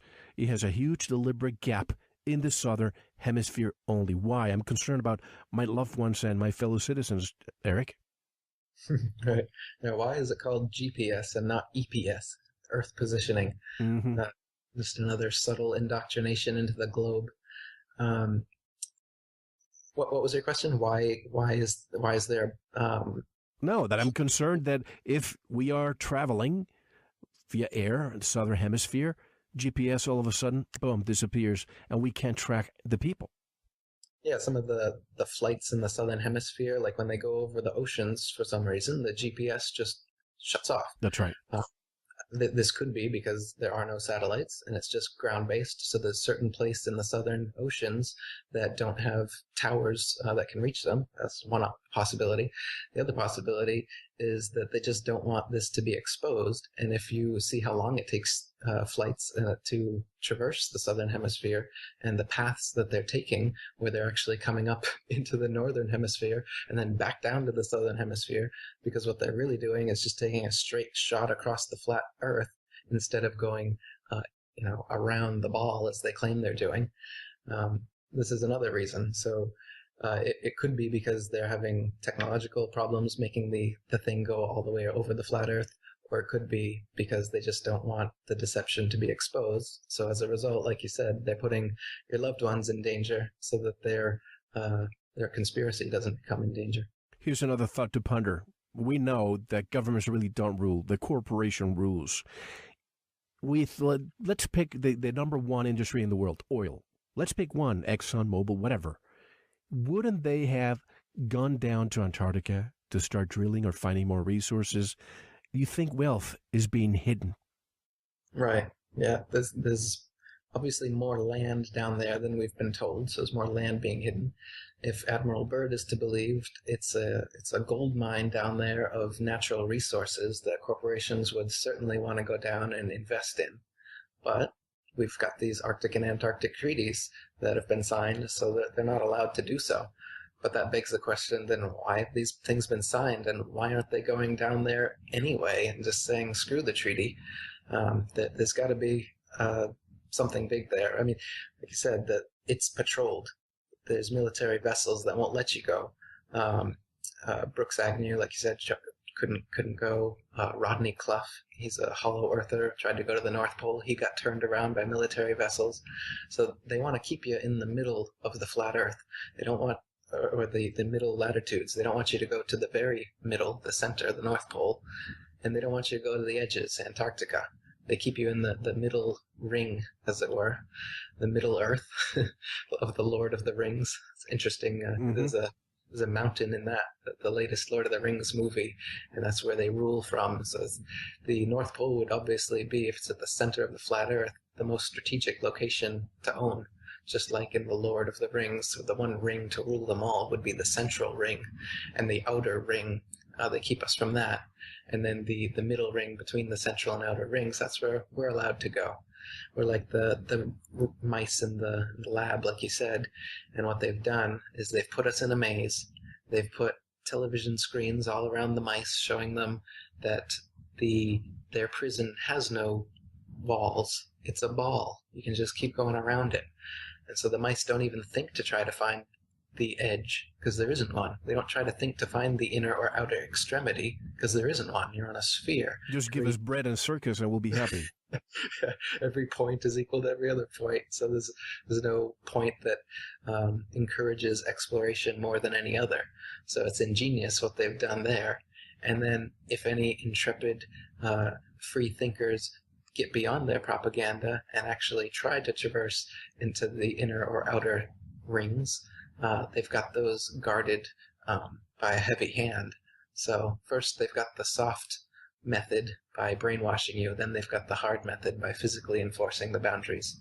So they don't have to physically enforce the boundaries from 99.9% of the population, because they're totally hypnotized by the model they've been presented with. Because they know that if we find out, we know that if you tell a lie once, all your truths become questionable. But again, talking about the corporation, if we went to the moon in 1969, logic tells me that moon travel would have been commercialized, and by 75, 85, or 1995, trips to the moon would have been a reality. It hasn't happened. This would be exploited by the highest level. That's how business works. But if in 6 months from now, Eric, the Earth is on the other side of the sun, shouldn't we be seeing a different set of stars than the ones we see today? 6 months prior wouldn't be visible because they would be behind the sun. How is it possible that we see the same stars when we're on the other side of the, 6 months from now? Yeah. And not only that, but then 6 months from then, we're not just back to the same spot, like they're kind of trying to claim, because they say that we're also spinning through the galaxy and through the universe. So, there's so many spiraling contradictory motions going on that the night sky should never be the same twice. Even after a full year rotation, now the whole solar system is supposed to be at a different point in the universe. So why is it that you can literally put a mark in your backyard, set up a telescope, and watch the meridian of a star going across? 6 months later, it will go across the exact same meridian line. 6 months later, once again, nothing changes. We haven't moved at all, and that's the reason. It doesn't fit their model whatsoever. If we were really going through all these contradictory motions, you shouldn't be able to film star trails at all. The star trails should be going not in circles, but in some lopsided shape because of the many spiraling motions that are being undergone.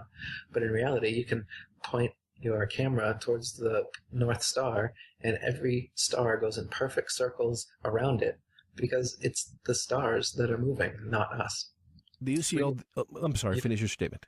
If we were moving, you'd have to see through the ball, Earth, for part of the rotation, to see the stars through, like, for instance, south of the equator, you can still see Polaris. But on a ball model, you'd have to be looking through the bulge of the Earth up into the sky to be able to see it. So it doesn't fit in their model. I mean, in their model, the sky is actually in every direction. So if you saw some crazy homeless guy digging a hole, and you asked him what he was doing, and he said, "I'm trying to find the sky," that's not crazy based on what they're telling you. That's legitimate. You should be able to dig down long enough and get to more sky, right? But we all know that the sky is up and the Earth is down. There really is an up and down in nature. They're trying to claim that everything's relative. We're on a ball, so there is no up, really. And that the sky is both up and down and side to side. It's everywhere. And, they say that there is no up and down and that gravity just pulls things to the center. So someone in Australia, even though they're supposedly hanging upside down on a ball, gravity sucks their feet in, and the sky above their heads, the reason it's slightly different than the sky above someone's head at the North Pole is because the sky is around them 360 degrees. But in fact, the sky is only above us. And the reason you see slightly different stars is because your perspective isn't infinite. You can't, if you're at the North Pole, Polaris is directly above you. You look straight up, it's right there. Now you go southwards from there, and you look behind you, and you'll notice Polaris is slowly going down on the horizon. Just like anything that goes away based on perspective, starts when it's right over you and tends towards the horizon until it gets beyond your view, and then it's disappeared. But that doesn't mean that it's now like in some other area of the 360-degree space. It's still above you in the sky. It's just gone beyond your perspective. Same with the sun. People say, but I see the sun set, and it looks like it's just going down under the horizon. How do you explain that? Again, it's perspective. The sun is not going down under the horizon. You can see when the sun is setting, oftentimes clouds high above the sun are being lit from above, and you can see shadows from above, yet the sun is below the cloud. Why is that? Because the sun's not below the cloud, of course. The sun is above the cloud, but it's retreated so far off into the distance that just like lamps on a street, they get smaller and smaller as they go away from you. They tend towards the horizon. They're not actually getting shorter. They're just seeming that way. And the sun is not actually setting and going below the horizon. It just seems that way as it gets further and further away from you. And what about when you see a cloud and you see the rays coming from that cloud only, but none of the others? And we're allegedly 92.7 million miles away from the sun. Shouldn't the entire sky be showing the clouds showing the rays? That's right. So if the sun is 93 million miles away, then all the rays of sunlight should be hitting the Earth at exactly the same angle. Yet you can see, like you said, rays coming from a cloud dispersing in like 60-degree patterns and showing that the light source must be very close, just above the clouds.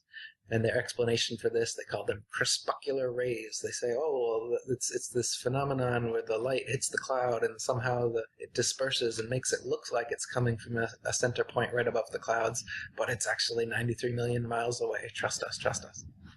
Absolutely. And folks, if you don't want to entertain the flat earth, note how I don't say believe. I say entertain, but at least question that if Antarctica is just barren land, just ice as far as the eye can see, why are there so many international laws preventing you from crossing? I mean, honestly, if it was just pure ice, we probably would be dead if that's what really is there. But if it was me, I would say, Mel, Eric, have at it. Go there, camp, do whatever you need to do. But I wish, Eric, with all these GoFundMe campaigns that you see on Facebook on a daily basis, if we put everybody together, do you think that we could create an independent institution that allowed scientific research by independent researchers in Antarctica? Absolutely. As this deception spreads, people are going to create these kind of organizations. People are going to do experiments. People are going to send balloons with cameras. People are going to fly there. People are going to sail there. Absolutely, it's going to happen. As this gets out, this is the truth, and it is getting out exponentially right now. The flat Earth is going crazy. If you haven't heard about it, I don't know where you've been. So in time, this is definitely going to happen. At the moment, it's still such a ridiculed idea that no, at the moment, I don't see such a thing happening. But in the very near future, absolutely. And once you go flat, there's no going back. Once you've seen the evidence, once you know that the Earth is flat, like you said, people believe they're on a spinning ball. I don't believe I'm on a flat, motionless plane. I'm aware that I'm on a flat, motionless plane. I've seen the evidence. I've debunked all the supposed proofs I was taught in school that I'm on a spinning ball. So it's not a belief-based thing. It's an evidence-based thing. They claim that they're doing science with a capital S at NASA, but they're really doing capital P pseudo-science and indoctrinating you into a bunch of excuses like crepuscular rays to tell you why the sun is clearly just above the clouds and not 93 million miles away. They tell you the Earth's leaning back 23.5 degrees to explain why you can see Polaris. They say it's pear-shaped to explain the southern anomalies. That they'll give you excuse after excuse. As long as you're willing to listen to these liars, they'll keep lying to you, just like any liar. They're not going and their science has become dogmatic, almost like religion. But don't you think that the goal should be to get there? We can talk about a dome, a firmament, all we want, but I think the first thing is to go beyond Antarctica first in an expedition in order to prove this, don't you think? And the North Pole. Like I said, they're keeping us from both of these areas. They don't want us to go to the North Pole. They don't want us to traverse as far south as we can. So they want to keep us in the middle. Don't go too far north. Don't go too far south. So I would say, do it. When your parents say what not to do, what do you want to do even more? When someone tells you you can't do something, what do you want to do even more? So as people figure this out, I hope that exploring, adventurous spirit does come out in humanity, and we decide to see this for ourselves. Because yes, once we have some video proof of some of this, it'll come out much quicker than with these experimental proofs. We have to take some time to look into the experiments, the Ares failure and the different scientific experiments that have proven that the Earth is geocentric. Once we have video proof, say, of a dome, or of a magnetic mountain at the North Pole, or of Rahu eclipsing the sun, or of any of these natural phenomena that go against their mythological spinning ball explanation, it's dying. The model's dying. The more proofs we get, the quicker it dies. I mentioned Dr. Judy Wood at the beginning of the interview. She has a doctorate in interferometry, and I know you discussed the Michelson and Morley experiment, the Michelson interferometer. So I wonder what Dr. Judy Wood would say about this. Can you just quickly summarize what that experiment was about? Right. Yeah, you mentioned Judy. I like Judy Wood's work as well. She's much like myself in that she's into the physical evidence. Some researchers, quote unquote, will take the testimony of Freemason Admiral Byrd and they'll create a whole, flat Earth series based on this testimony and a whole website claiming that we found a dome because Admiral Byrd apparently did. Actually, Edmund Burke didn't even say so. It's all his speculation. You might know which flat earther I'm talking about. So to me, I'm more into physical evidence like Judy Wood is. And that's why people are against her, just like people in the flat earth community are against me. Because the shills, the controlled opposition that's in the 9/11 movement, they don't want you to look into physical evidence and the kind of things that Judy Wood's talking about. So you know the story. Absolutely. Just like the controlled opposition in the flat earth movement, they don't want you to talk to me.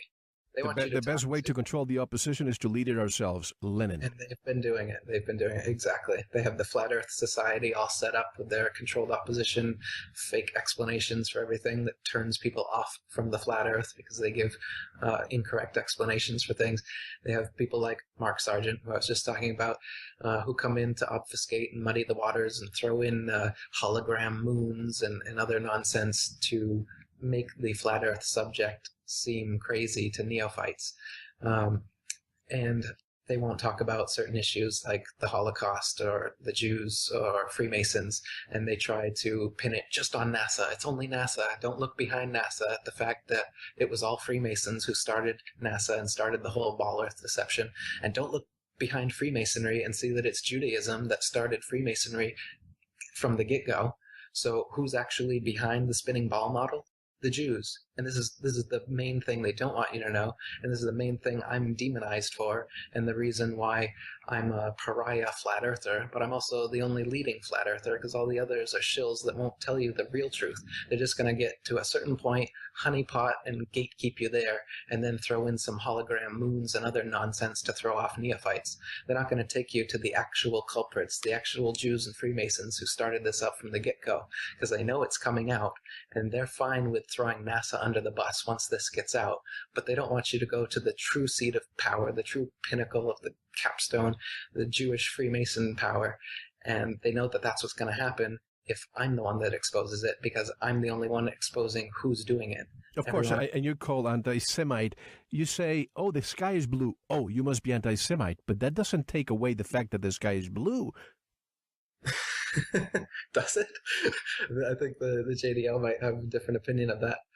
Yeah, the term like anti-Semite, conspiracy theorist, flat earther, Holocaust denier, they come up with these to pigeonhole researchers so that instead of looking into it, they can just say a term like this and have a whole media, machine to parrot this term and to say it in hushed tones like you're someone who should never be listened to, and it's a position that should never be considered, and the Jews are victims, they were, the Holocaust, everyone just don't criticize them. Okay, if you do, you're anti-Semite, right? You're not anti-Jew, you're anti-Semite, which is another ridiculous. Then you don't like Arabs or what's the other language? The dead language, Aramaic. So you're against all of them, not just Jews.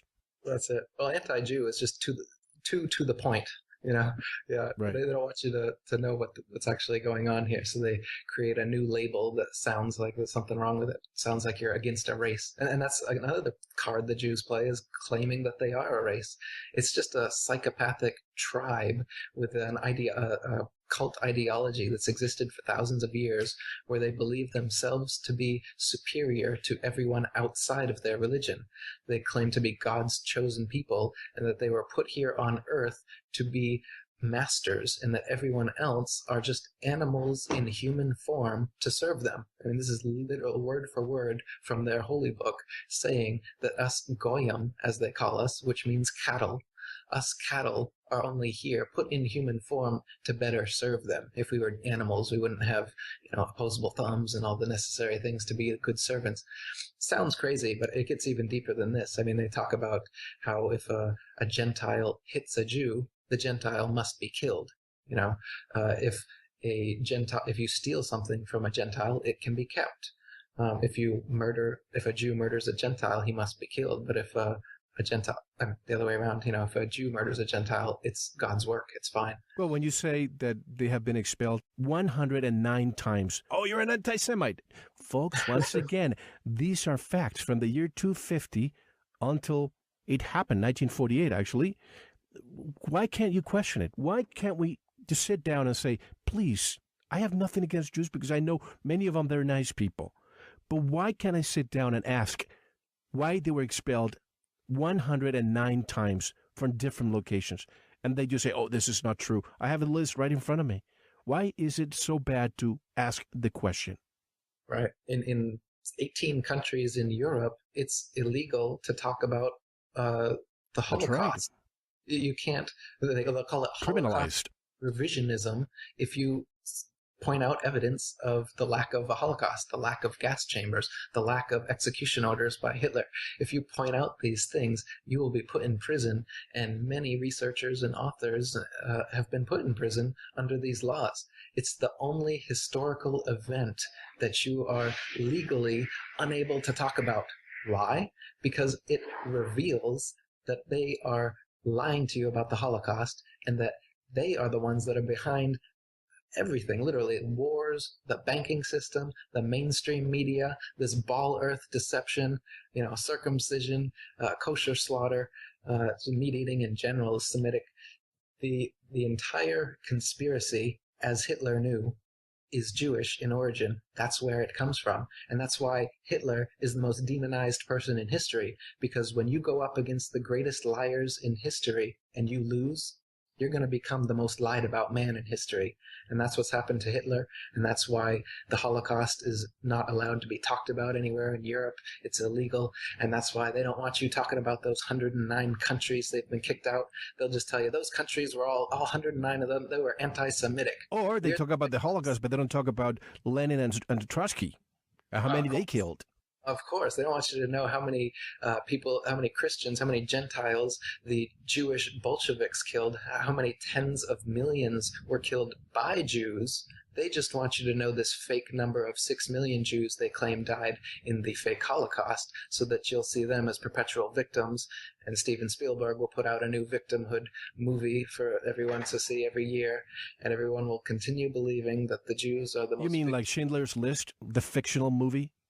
Absolutely. Exactly. People think that this is, what actually happened.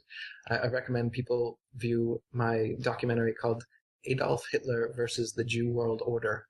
And you'll see exactly what the Jews have been up to for the past couple thousand years, exactly why Hitler has become the most demonized man in history, and how close to the mark he was on pointing out who's in control of this worldwide deception, this huge conspiracy that's convinced us of a spinning ball Earth and has placed Rothschild central banks in all but 3 countries in the world now that are under Jewish usury. The reason that now the United Nations is taking power and we're starting to have this world Jewish government with 33 degrees of the flat Earth in their logo, this deception. It's huge. It's a huge conspiracy, multi-generational, and it's been going from the Jews through the Freemasons to NASA to, like I said, banking system, the mainstream media, Hollywood, completely created and maintained by Jews. And this is admitted. This is not like difficult information to find. They admit it themselves. The problem is that the mainstream media is so censored by these people that nobody's really talking about it, and anybody that does gets squashed instantly, both by terms like anti-Semite and other ridicule, as well as legally by their slush funds that they have to come after people like myself. And physically, if you get beyond that, they're not beyond murdering you if you say something beyond what they're going to allow. I'm going to lean. I don't mean to interrupt you, but I know it's we've been here for more than 2 hours. So if you can give me a few more minutes, because I have a couple of questions left. Are you okay with that? Absolutely. I'm going to lean into discomfort for a moment before I ask you the question. I must confess that every time, Eric, I've conducted a presentation, the hecklers, the ones who have attacked me from every direction, have been Jewish. What am I saying that this overrepresented segment of the population doesn't like? But let me just ask you then, are they the ultimate gatekeepers of the truth? Right. They're the ultimate arbiters of the conspiracy itself, and they and their minions are the gatekeepers, absolutely. And Freemasonry is the Gentile arm of Judaism, as they've said themselves. So they absolutely set up not only themselves, but they reach into Gentile culture and give us their psychopathic tribal ideologies and make the Freemasons think that they're part of this and they're special. And so whether you're a Jew or a Freemason or even someone outside of that, they've done such a good job, with Hollywood and whatnot. We think that the Jews are all comedians, you got, all celebrities, and then academia and intelligentsia, they dominate it, not because they're so much smarter than us, but that they're so much more organized and cunning than we are. The average person is maybe much smarter than the average Jew, but they're certainly not more cunning. Psychopaths, sociopaths, narcissists. This is a psychological term for people who have no empathy, no compassion, no remorse. They're just predators.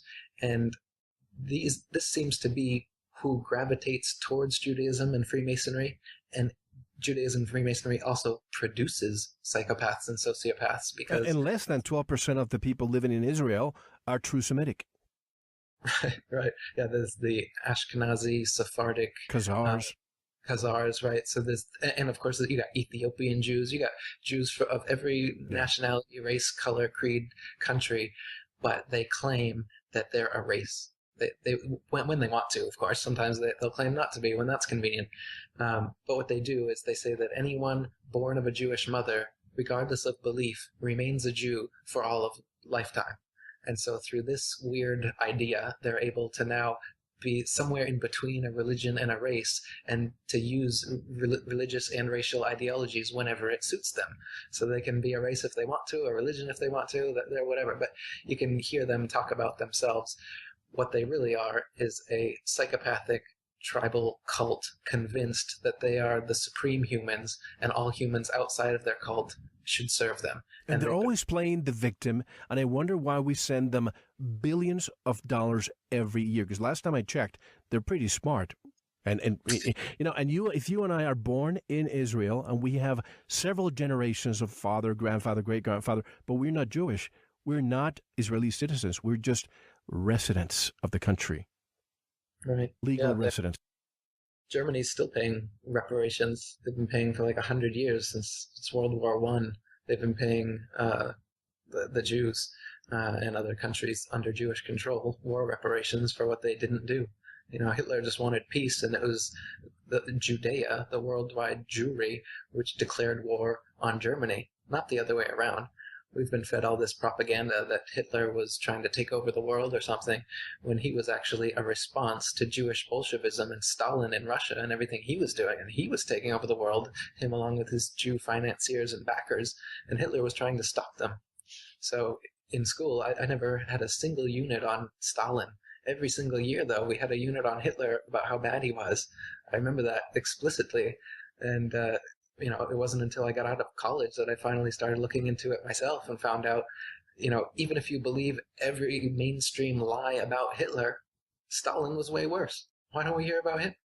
Makes no sense. And nobody says that, Marxist Jews were the ones responsible for, what happened in Russia, what became the Soviet Union. And I think when you think of the United States and the overrepresentation, when you quote, 2 days prior to the enactment of the German Constitution, on 23 May 1948, a secret treaty, I don't speak German, the Geheimer Staatsvertrag was signed, which gave complete Allied control over electronic and print media, film, culture, and education until the year 2099.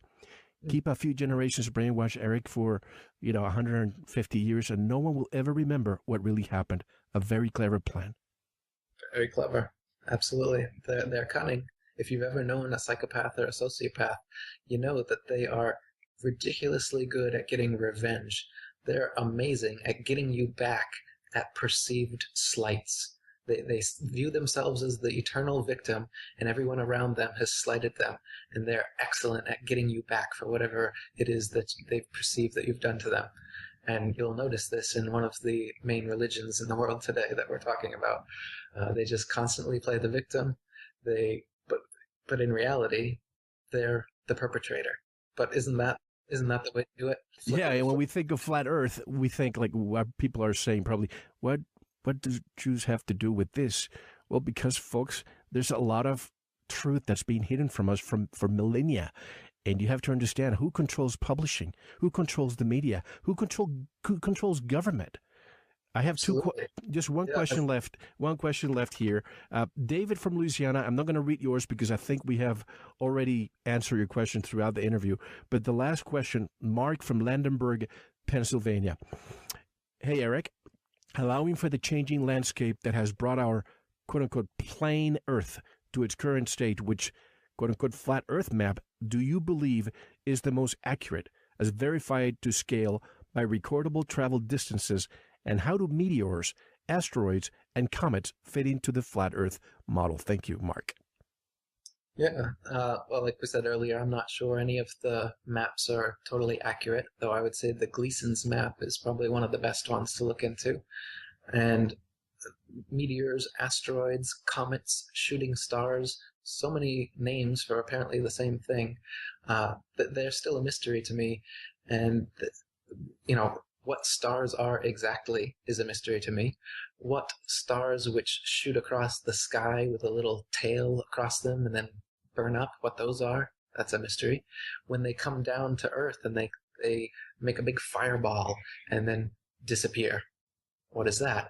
And then sometimes they have big craters on Earth which they claim are meteor impacts, but then there's no debris, there's no meteor rocks or anything left whatsoever.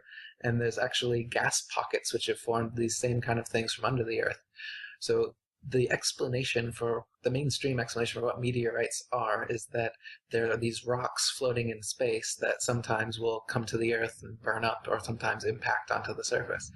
But I'm not seeing this happen. We've never recorded an actual explosion of a rock hitting the Earth. They've only showed us pictures of the aftermath, which looks, like I said, could be a geothermal gas pocket. If you look that up on Wikipedia, they look exactly like the meteorite impacts. So I don't know how they can claim to tell the difference between these. And then with the lights in the sky shooting across the sky, this is a mystery to me. I mean, stars, they twinkle, they change color, green, blue, purple, red, and they're twinkling, like the song says, "Twinkle, twinkle, little star, how I wonder what you are." Well, I wonder because I'm legitimate. NASA doesn't wonder. They just give you bullshit explanations, and they'll tell you, well, the stars are distant suns trillions of miles away with their own planets and solar systems around them. So they give you an explanation, and you can hold on to that. But does it stand up to scrutiny? No. It's not a sun. I can see it changing color off my balcony, every night. How could it possibly be that? Why are they all the same size if they're distant suns of different sizes at varying trillions of miles? Why do they all look like little dots of light? They're giving us fake explanations so that we feel good, like we know the universe. We know what stars are. We know what meteors are. We have a map. We know what the Earth looks like. But then someone like me comes along and says, well, I'm not exactly sure of the correct map. I don't really know what stars are. I don't know where the edge of the flat Earth is. Oh, it's starting to sound dubious. This guy acts like he knows answers, but now he doesn't have answers like NASA does. NASA gives us all these concrete answers. This is it. People want to have answers for stuff that we can't know. And if somebody's willing to give them to you with a straight face and a nice logo and, a uniform, and they say it, repeat it long enough and often enough, people will believe that instead of believing in a mystery, instead of waiting for physical evidence, instead of opening their minds and allowing it to be what it will be. They just close their minds off to the nearest liar that tells them they have all the answers. And NASA is, you can look at the charter. This is not a lie. This is not speculation. It is a branch of the Department of Defense. And if they see anything that the population should not see, that's why they have to always send information to the Department of Defense first. But I have to say this before we end. Folks, you will never arrive at truth by accepting what other people tell you. You will only arrive at it by questioning everything you were ever told. Don't take anything as truth until you verify for yourself